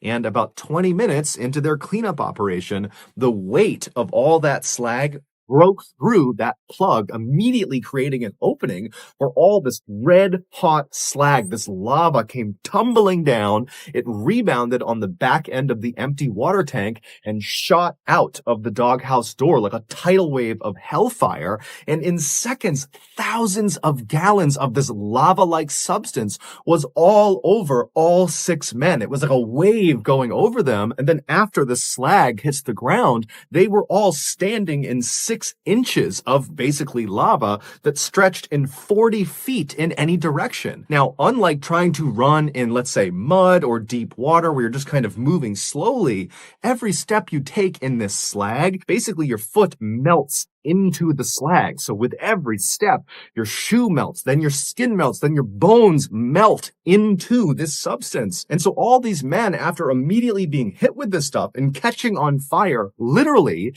they likely tried to start running, but it was like their bodies were slowly consumed by this slag feet first. And so Antonio tried to run like the rest of them, but he couldn't go anywhere and he fell onto the slag. So he's laying on his side, and as he's melting and burning to death, he reaches into his pants pocket with his free hand and he pulls his phone out and he calls his mother. She doesn't pick up, and so he leaves her a voicemail. And all he says is, Mom, I'm burning. Please call the cops. Please, Mom. And in the background of this voicemail, all you hear is the hissing sound of the steam and slag pouring out of the boiler. In total, 5 of the 6 men that were a part of this repair operation would be killed from this tidal wave of slag.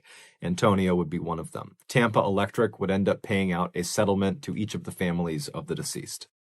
So that's going to do it, guys. If you got something out of today's episode and you haven't done this already, please log on to the Like Button's Netflix account and fast forward all of their continue watching shows approximately 2 or 3 minutes. Also, please subscribe to our channel and turn on all notifications so you don't miss any of our weekly 1 or 2 video uploads. We now have a podcast that puts out brand new, never before heard stories every Monday morning. We also put out a remastered version of the audio from a popular YouTube video on Thursday mornings. And so that podcast is just called the MrBallen Podcast. You can find it on Spotify, Apple, Amazon, Google, anywhere you get your podcasts, you can find it there. If you want to get in touch with me, you can send me a direct message on any major social media platform. My username on all of them is just MrBallen, and I do check the majority of my DMs. We have 2 additional YouTube channels. One is called MrBallen Shorts, and we post short random videos and lost episodes.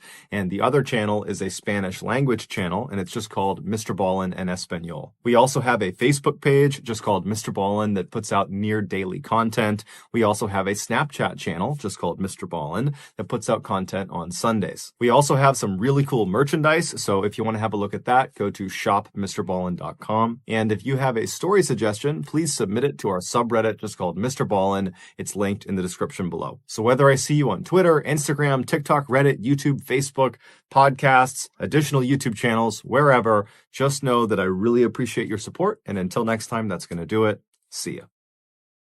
Every year, hundreds of people go missing under baffling conditions inside the woods of North America. I'm talking about people being right in front of someone and then in a second they're gone and they're never found again. Or somebody goes missing and then they're found again, but in a location that's impossible to get to. One former police detective named David Paulides has investigated thousands of these strange disappearances, and he documents what he finds in his incredible book series called Missing 411.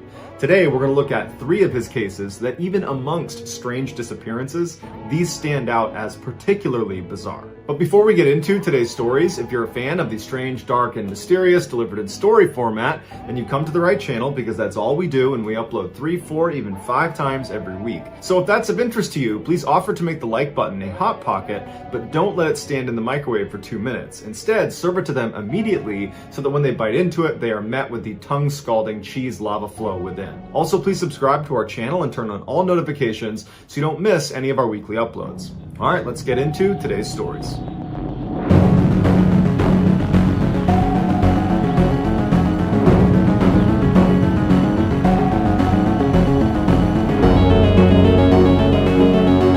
In the evening hours of January 12, 2016, 18-year-old Dylan Parker was attending a party in his hometown of Osborne, Idaho. Towards the end of the night, Dylan decided he wanted to leave the party, but it was snowing and cold outside, so he called his mom and he asked her if she would come pick him up at the gas station just down the road from the house he was at. His mother would say it was obvious Dylan had been drinking because he was slurring his words, but at the time, even though she was upset about it because he was underage, she thought, you know what, it's cold, it's snowing, I just want to get my kid home safe and we'll deal with this tomorrow. So she agreed to pick him up. She hopped in the car and began driving to this gas station, and as she's driving, she gets another call from her son. This time, he sounds totally panicked and scared, and he's asking his mom, where are you? Where are you, Mom? And she's telling him, I'm going to be there in a minute. I'm just down the road. Calm down. I'll be there in a minute.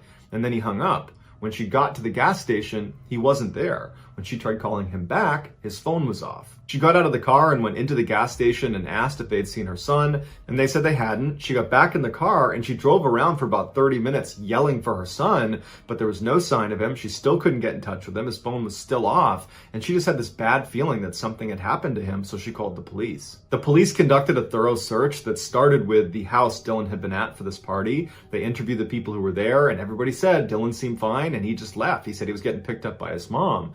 But as they looked around town, they just could not find any sign of him. 10 days later, Dylan's body was found in an area nobody was searching. In fact, he was found by accident by 2 people that crashed their ATVs in the middle of the night and then went back in the daytime the next day to retrieve their ATVs, and that's when they found Dylan's body. He was located outside of town, high up a hill in a dense forest, which in order to get there, he would have had to walk the opposite direction of the gas station. Now, toxicology reports showed Dylan had been under the influence of alcohol, but this was his hometown. He certainly knew where the gas station was, and he would have known he was walking in the complete wrong direction, especially when you consider walking towards the gas station was like walking towards the center of town. There was lots of lights, lots of indication you're going in the right direction.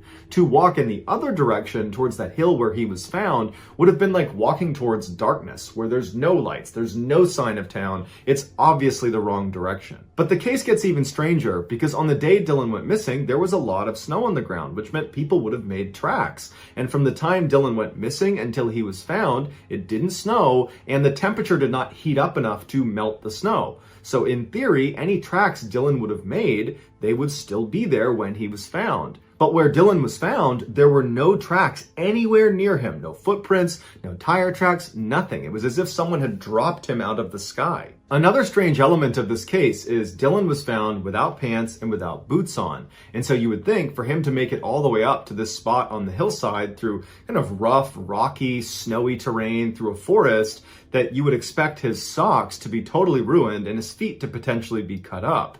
But his socks were clean and his feet were uninjured. This led investigators to believe Dylan must have somehow made his way to that spot on the hillside in that forest without leaving any tracks, and then once he was there, he removed his pants and his boots. Except dozens of police officers and sniffer dogs were never able to find those pants and boots, despite the fact they should, in theory, be in that immediate area where he took them off. While he determined Dylan's cause of death to be hypothermia, the deputy coroner, David Roos, was convinced there was something off about this case. After local authorities came out and said Dylan's death was an accident, David became very vocal in the media saying he disagreed and he thought Dylan had been attacked. But the county never reinvestigated Dylan's case, and in fact, they went on to fire David Roos, the coroner, saying he was no longer qualified to do the job. David says they fired him to keep him quiet. As a result, we may never know the truth about what happened to Dylan. Dustin Self was born and raised in Piedmont, Oklahoma, which is a small community just northwest of Oklahoma City. Growing up, Dustin had always been kind of a mediocre performer with so-so grades, didn't take things too seriously, but in his senior year, he discovered weightlifting, and it seemed to give his life a much-needed sense of purpose, and it really kind of helped him organize all aspects of his life. So by the time he was graduating, he was not only in great physical shape, he had also managed to raise all of his grades up significantly, and he seemed to be on a path to success. But interestingly, after high school, he didn't pursue higher education, he didn't go get a job, he didn't try to spend more time with friends and family. Instead, he decided he wanted to go live in the wild. His family believed this was due to his obsession with the Hollywood film Into the Wild, which is about the true story of Christopher McCandless, who gives up a promising career to go live off in the wilds of Alaska. Christopher would ultimately die in the wilds of Alaska after eating a poisonous plant, or some say he died from starvation. So about a year after Dustin's high school graduation, he was 19 years old, it was March of 2013, and he finally felt like he was ready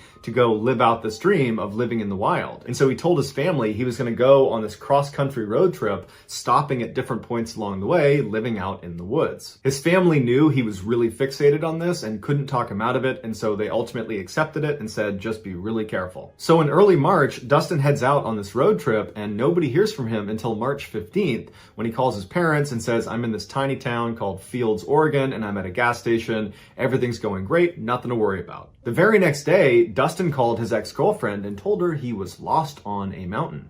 And his ex-girlfriend said she couldn't really understand what he was saying, and she was actually at the airport about to board a plane, so it was noisy, and she stepped into a bathroom to hear him more clearly, but even as she's hearing him, what he was saying just wasn't making any sense. He was talking about this mountain he was lost on, and he was referencing that there were people that were after him, and it was just very confusing. And before she could get any more clarifying information from Dustin, he hung up, and then she couldn't get back in touch with him. So she calls Dustin's father, and she tells him that she had this really weird conversation with Dustin, where he said he's lost on this mountain, and even though I didn't really understand what he was telling me, he sounded really, really scared. Dustin's father thanked her, and then spent the rest of the day trying to get in touch with his son, but every time he called, it just went straight to voicemail. The next day, when he still hadn't heard from his son, he called the police. The police did not have a great idea of where to start looking for him because Dustin did not specify to his ex-girlfriend what mountain he was actually lost on. All they had was his last known location, which was that gas station in Fields, Oregon.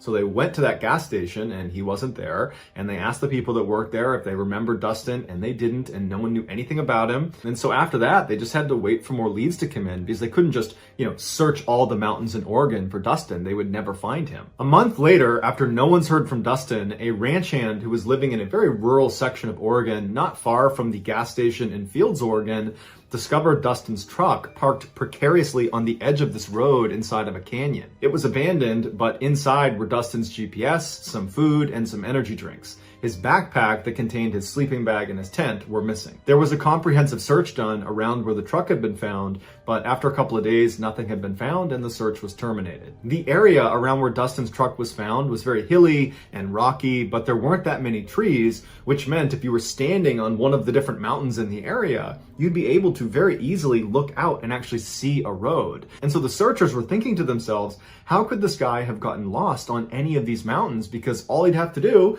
is look over there and there's a road, and therefore there's help. 6 months later, a hunter was up in those mountains near where Dustin's truck was found, and he was actually moving through one of these small sections of aspen trees. And as he was walking through, he thought he saw a deer, and he was kind of stalking through these trees, and he gets to an opening where he looks down and he stops, because underneath the bush is an obviously dead man, not wearing any clothes, who's on his hands and knees, and it looks like his head is stuck in the ground.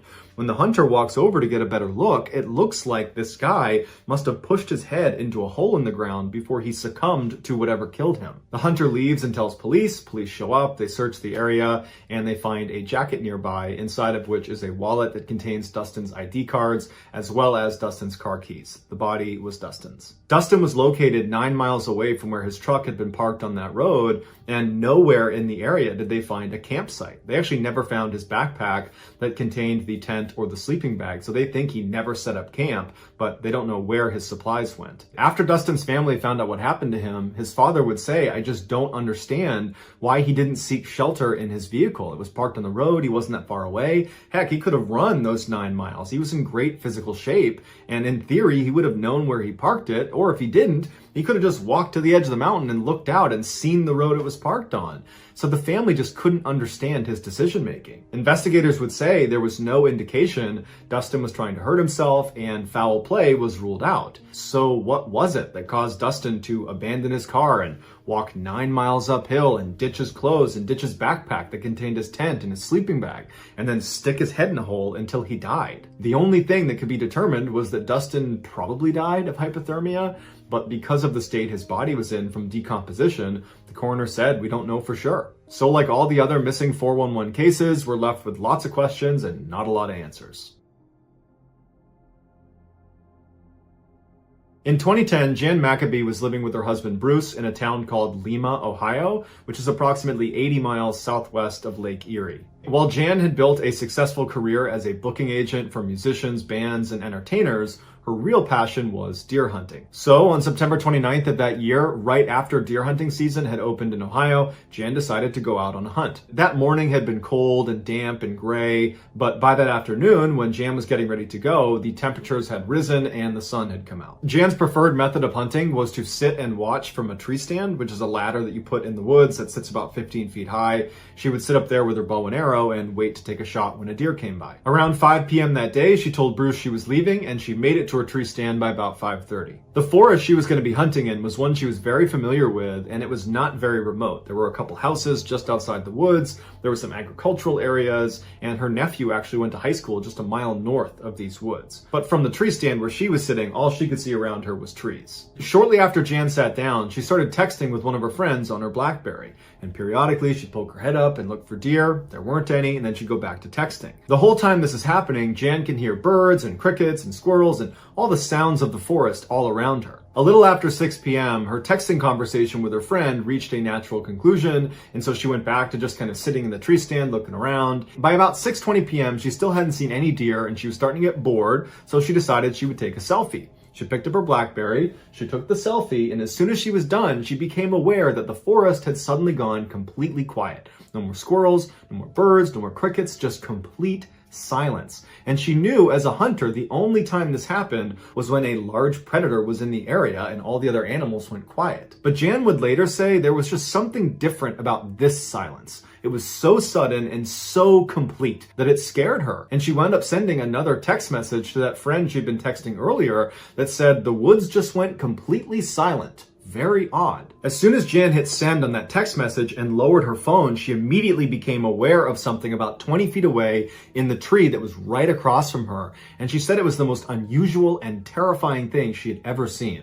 Moving left to right through the branches was this thing that she described as like a visual distortion. She said it was like looking across pavement on a really hot day and seeing that mirage, except this one looked like it was alive, like it had mass, like it was a see-through person that had been wrapped in saran wrap. And so Jan thinks it's a floater in her eyes, and so she rubs her eyes, and when she looks up, this thing has now moved down a branch closer to her and has stopped, like it's perched on the branch, staring at her, and Jan's horrified, but she knows she wants to document it, so she grabs her phone and she raises it up and she takes a picture on her BlackBerry right as this thing kind of disappears behind the tree and vanishes. Just seconds after this thing disappeared, all the sounds in the forest came back. The birds, the squirrels, the crickets, it was all back to normal, but Jan was really shaken up because she just could not make sense of what she just saw. So she just continued to stare in the general direction of where this thing was for several minutes until finally she felt like it was safe again, at which point she brought her phone up to look at the picture she had taken.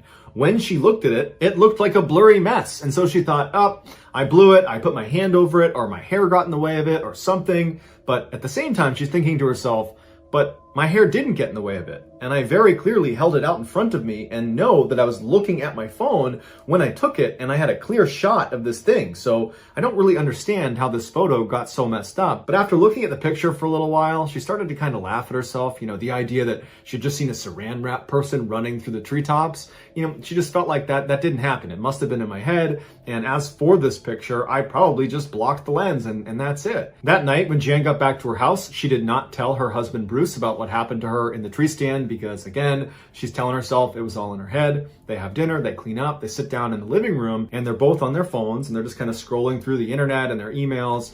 And at some point, Bruce reacts to something he's reading. He makes a sound. And Jan hears him and says, oh, what are you looking at? And he said, you know, I just got a really interesting email from our nephew, you know, the one that goes to school down the road.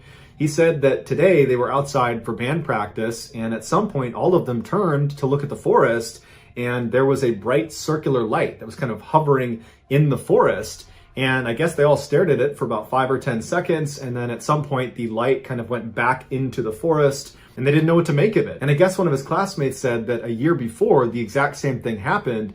And it apparently scared their instructor so badly that they canceled rehearsal and went inside because of it. As Jan is listening to her husband read this email, she's sitting up and her heart is racing. And as soon as he finishes, she says, what time did he say that happened? Bruce picked up how intensely she was asking him. And so he looked at the email, looked back at his wife, and was like, it was between 7:50 and 8. Why? At this point, Jan revealed everything that had happened to her while she was hunting, you know, seeing that visual distortion in the trees that looked like a figure of some kind. And she would tell him that the forest she was in was the same one their nephew was claiming to have seen this circular light floating inside of. She told him she tried to take a picture of the thing she saw, but the picture didn't come out. But her husband, who is an optical physicist and therefore an expert at analyzing a picture, said, here, let me take a look at it. As soon as he looked at the image, the first thing he asked her was, well, did your hair get in front of the lens? And she said, no, I was holding it about a foot away from my head and my hair was in a ponytail and a ball cap, so that can't be my hair. And so he looked at it again and he asked her, well, did you put your finger over the lens maybe?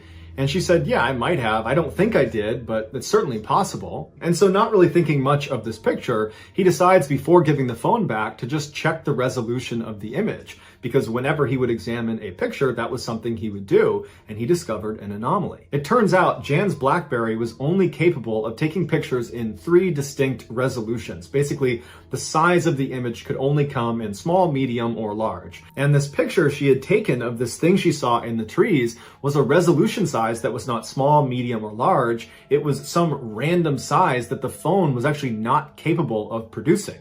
And so he asked his wife, like, did you manipulate your resolution settings? And she said, no, I don't even know how to do that. So Bruce looked at the other couple of pictures she had taken that day, and all of those fell into the small, medium, or large resolution size. It was just this one picture that was a total anomaly. And so Bruce was suddenly really intrigued by this image and by his wife's story. And so he continued to study the image, and he kept asking his wife questions about, you know, how she was positioned in the tree stand and where the sun was and how far away this thing was and everything about the whole layout. And eventually Bruce started conducting experiments to see if he could duplicate this image his wife had created. And he got pretty scientific about it, and he could not duplicate it. Ultimately, because Bruce trusts his wife did not alter the photo in any way, and he trusts his wife as being truthful about what she experienced in the tree stand, you know, what she saw, and based on his years of being an optical physicist, Bruce believes whatever was in the trees distorted this image. That even if she had put her finger over the lens, which he doesn't think she did, and she doesn't think she did, the picture resolution was altered in such a way that something had to have an effect on it. There was a third-party effect on this picture. If you're interested in reading all of Bruce's scientific findings about this picture, I have included his write-up that he posted online in the sources below. So that's going to do it, guys. If you found the secret in today's episode, let us know in the comments what it is and where you found it. So give us the timestamp. And if you're the first to do that, we will pin you at the top of the comments section. If you enjoyed today's video and you haven't done this already, please offer to make the like button a hot pocket, but instead of letting it stand in the microwave for 2 minutes, Serve it immediately so when they bite down, they're met with the tongue-scalding cheese lava flow within. Also, please subscribe to our channel and turn on all notifications so you don't miss any of our weekly 3, 4, even 5 video uploads. If you want to get in touch with me, you can direct message me on Instagram or on Twitter. My username for both platforms is the same. It's JohnBallen416. I also have a ton of content over on TikTok where my username is MrBallen. If you have a story suggestion, please submit it to our subreddit just called MrBallen. It's linked in the description below. So whether I see you on Instagram, Twitter, TikTok, Reddit, YouTube, or some combination, just know that I really appreciate your support. And until next time, that's going to do it. See ya. Today's top story is so wildly improbable that if there wasn't footage, nobody would believe it happened. Luckily, I've included the footage. But before we get into today's stories, if you're a fan of the strange, dark, and mysterious delivered in story format, then you've come to the right channel because that's all we do and we upload 3 or 4 times every week. So if that's of interest to you, please sneak into the like button's house and steal all of their sweatpants strings. Also, please subscribe to our channel and turn on all notifications so you don't miss any of our weekly uploads. All right, let's get into today's stories.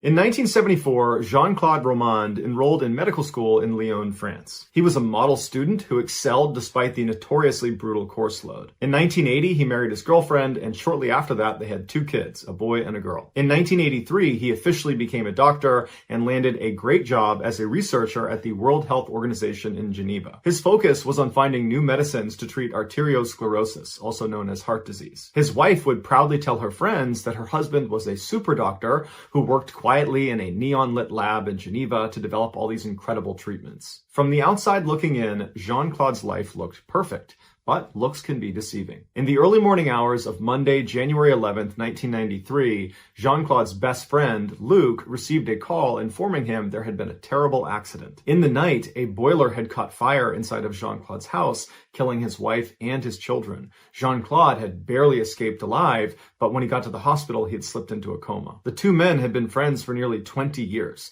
They were both doctors, they both got married at almost the exact same time, their kids had grown up together, and now Jean-Claude's family had been completely destroyed. Later that day, when Luc arrived at the hospital to see his friend, he was met with 2 policemen standing outside of his room, barring anyone from going inside. And when they realized Luc was his best friend, the policemen said, "Hey, can we actually pull you aside and talk to you about Jean-Claude?" And so Luc was confused, but he walked over and sat at a table with the 2 officers, and they proceeded to tell him that the fire that had killed Jean-Claude's family had not been an accident, and Jean-Claude was not a doctor. Jean-Claude had enrolled in medical school in Lyon back in the 1970s, but he failed to show up for his first-year exam. And without passing that exam, you can't advance in medical school. And so the school allowed him to retake the year.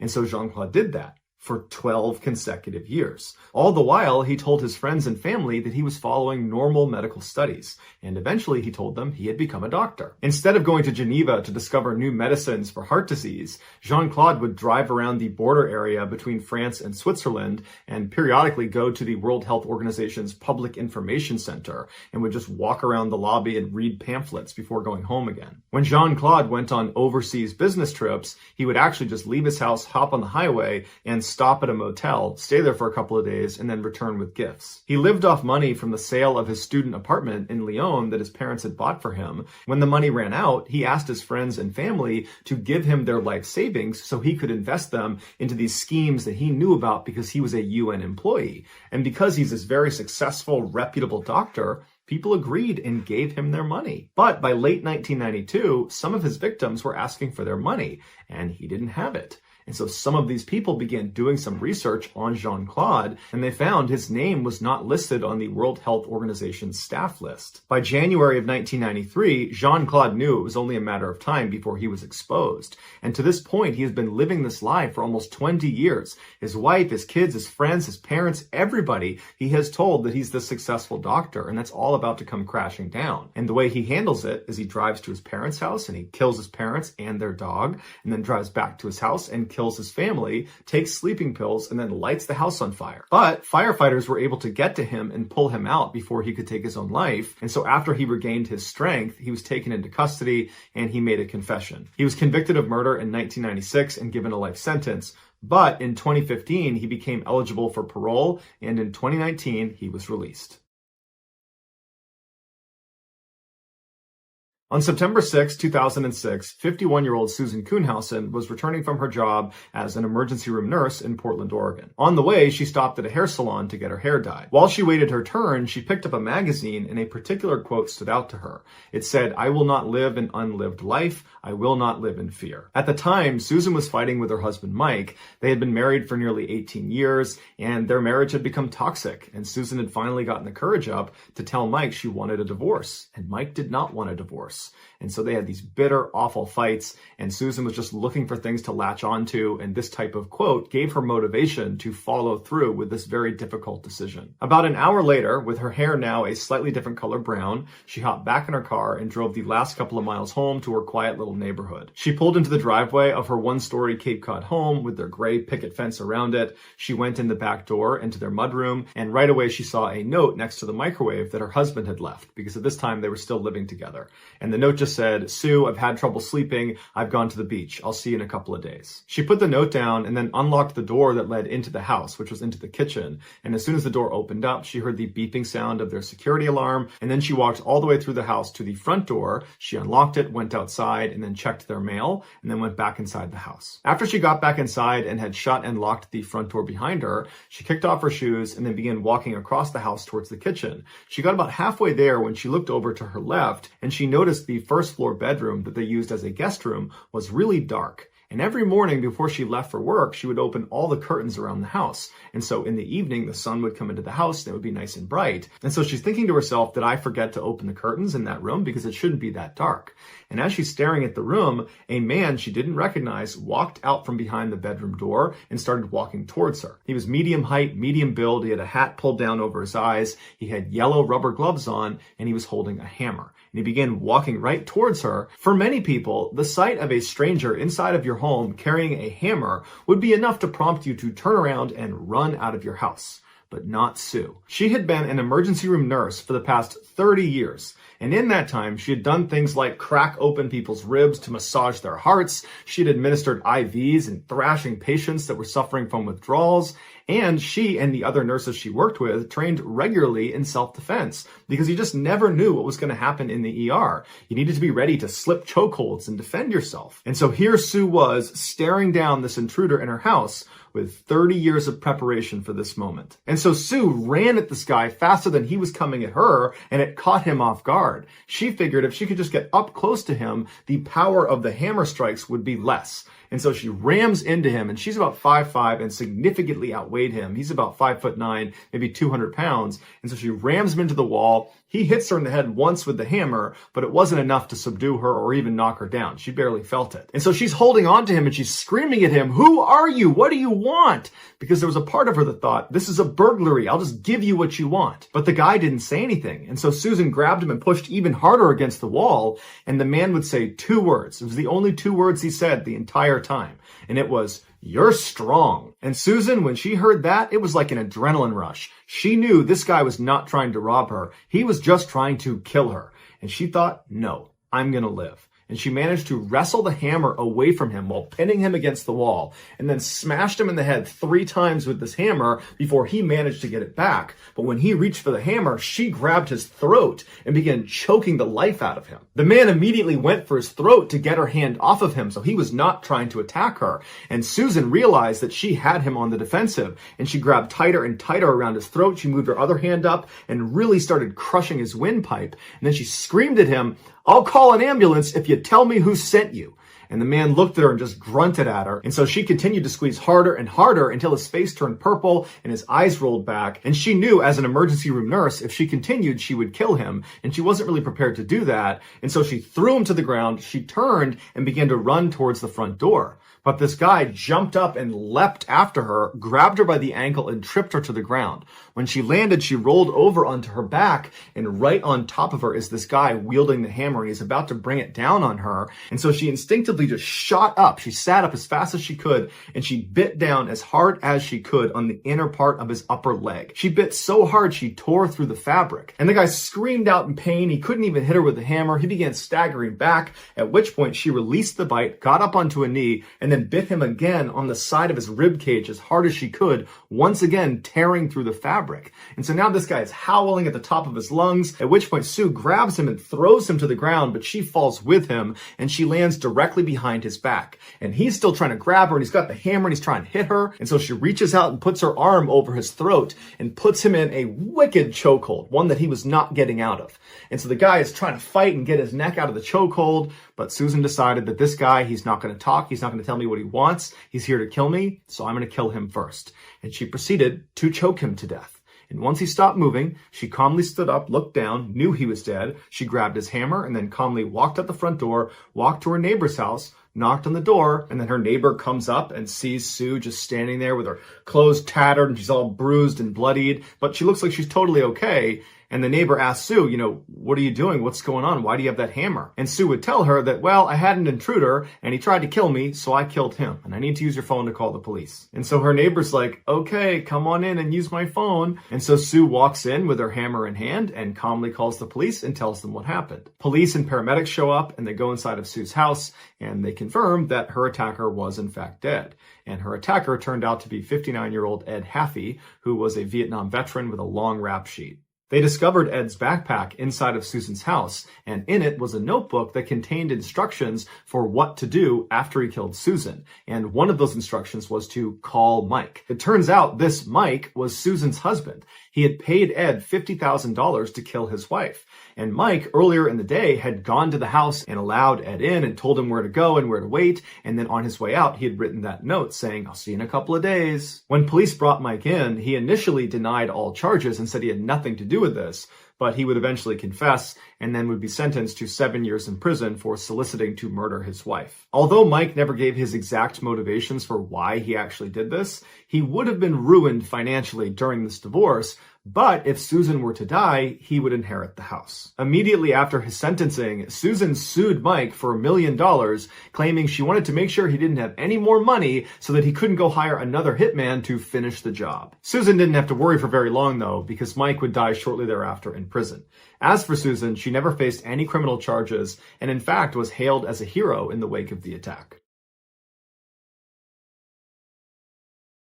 Richard Russell, better known as Bebo by his friends and family, was born in 1989 in Key West, Florida, but at the age of 7, he moved to Wasilla, Alaska. He was a standout athlete at Wasilla High School, competing in football and in track and field. After graduating in 2008, he moved to Coos Bay, Oregon, where he briefly attended a community college. While he was there, he met a woman named Hannah Strassner, and in 2011, they got married. And shortly after that, they opened a bakery that they would run together for 3 years. Hannah, who had gone to culinary school, was very detail-oriented and ran the show at the bakery. Bebo, on the other hand, was not professionally trained and was much more laid back and interested in experimenting with new and wild recipes. In 2015, with heavy hearts, they decided to sell the bakery so they could move to Seattle and be closer to Hannah's family. Once they arrived there, Bebo got a job at the SeaTac airport as a ground service agent for Horizons Airline. It was not a job he necessarily wanted, but they needed the cash. After working at Horizons Air for 4 years as a ramper, someone that moves the luggage in and out of the aircraft,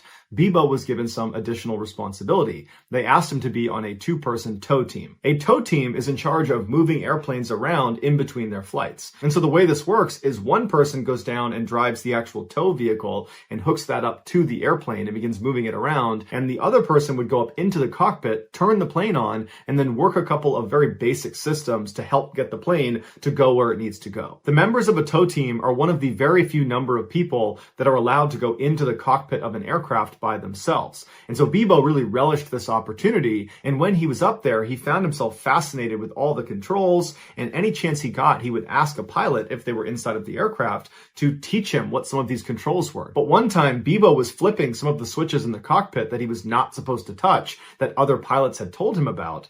And the pilot of this particular plane caught him doing it, took exception to it, and reported him. But surprisingly, there were no repercussions. It was just really embarrassing for Bebo. Like many of the other ground service agents working at Horizon Airlines, Bebo was generally unhappy with his job. He felt like it was boring, that there wasn't much upward mobility, and that he was criminally underpaid. But there was one redeeming quality of his job, and that was, in virtue of working for an airline, he got all sorts of free airfare. And so not only did he get to fly for free all over the world, he got to fly basically anytime he wanted up to Alaska to visit his hometown and see his family, something that was very important to him. The people that knew Bebo said he had a great sense of humor, he was extremely friendly, and you could always catch him with his head buried in a book. And his coworkers would say he had aspirations to be an officer in the military. And when all those people that knew Bebo the best were asked, why do you think he did what he did on August 10th, 2018? None of them have an answer. On that fateful day at 1:35 p.m. local time, a passenger airplane owned by Horizon Airlines flew into SeaTac Airport where Bebo worked. And so this plane was not scheduled to fly for the rest of the day, so it was taxied to the far north section of the airport to a parking spot called Cargo 1. At 7:15 p.m. that evening, Bebo arrived at Cargo 1 and he climbed inside the empty aircraft and made his way into the cockpit. He followed the startup procedure until the plane was on and the propellers were starting to turn. He hopped out of the plane, got in his tow vehicle, and used it to turn the plane around so its nose was pointed towards the airfield. He moved the tow vehicle out of the way and then climbed back inside the aircraft, shut it behind him, and got in the cockpit and began taxiing out towards the runway. For the next few minutes, air traffic control bombarded Bebo over the radio, asking him, "What are you doing? This is unauthorized movement. You should not be heading towards the runway right now." But Bebo never responded. Instead, he just continued on until he reached the beginning of the runway, at which point, despite having no flight experience, minus some video games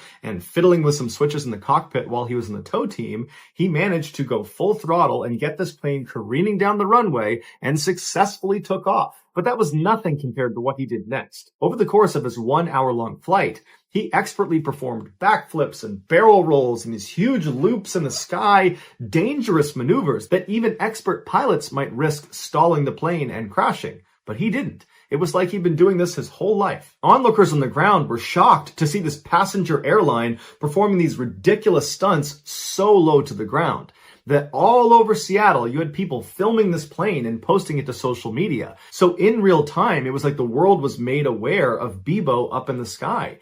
And so people went outside and just watched as he flew around. But the real story is not the aerial stunts that Bebo was pulling in the sky. It was the strange, calm conversation that Bebo had with the air traffic controller the whole time he was up in the sky. The extremely professional, very calm air traffic controller tries to convince Bebo that he really needs to come down and land this aircraft. And he begins telling him where he can go, different airfields, and if he needs to, he can land out in the Puget Sound. But Bebo kind of laughs it off and says, I wasn't really ever trying to land this plane. I just wanted to do a couple maneuvers before I put it down. And so as Bebo soared through the sky, this controller tries in vain to convince Bebo to stop what he's doing. And Bebo's just completely ignoring him and cracking jokes with him and telling him how he just loves the scenery up there and how beautiful it is. And then at one point, Bebo becomes remorseful and he says to the controller that he really hopes he hasn't ruined his day and he feels really bad for the people that he's inevitably going to hurt. And then in Bebo's most poignant moment, he tells the controller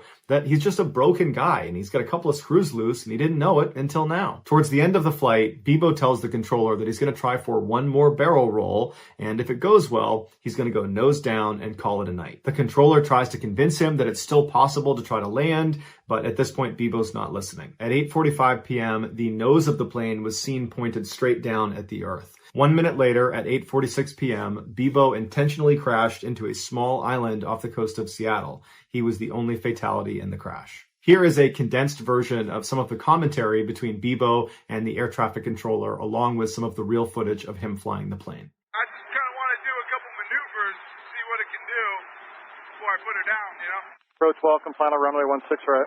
Welcome. Man, I'm a ground service agent. I don't know what that is.